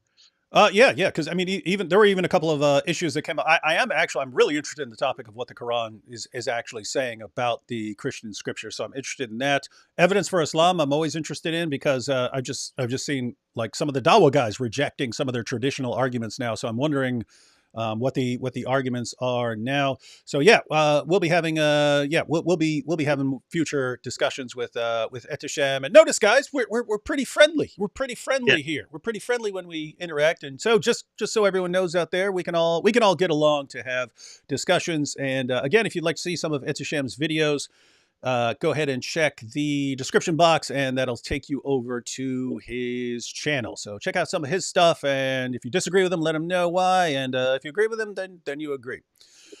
All right, Etisham, thanks for joining and for this discussion. Thanks for having me. For having me. All right, and I've been this topic for a while. Yeah, no problem. And all right, gotta go. Catch y'all later.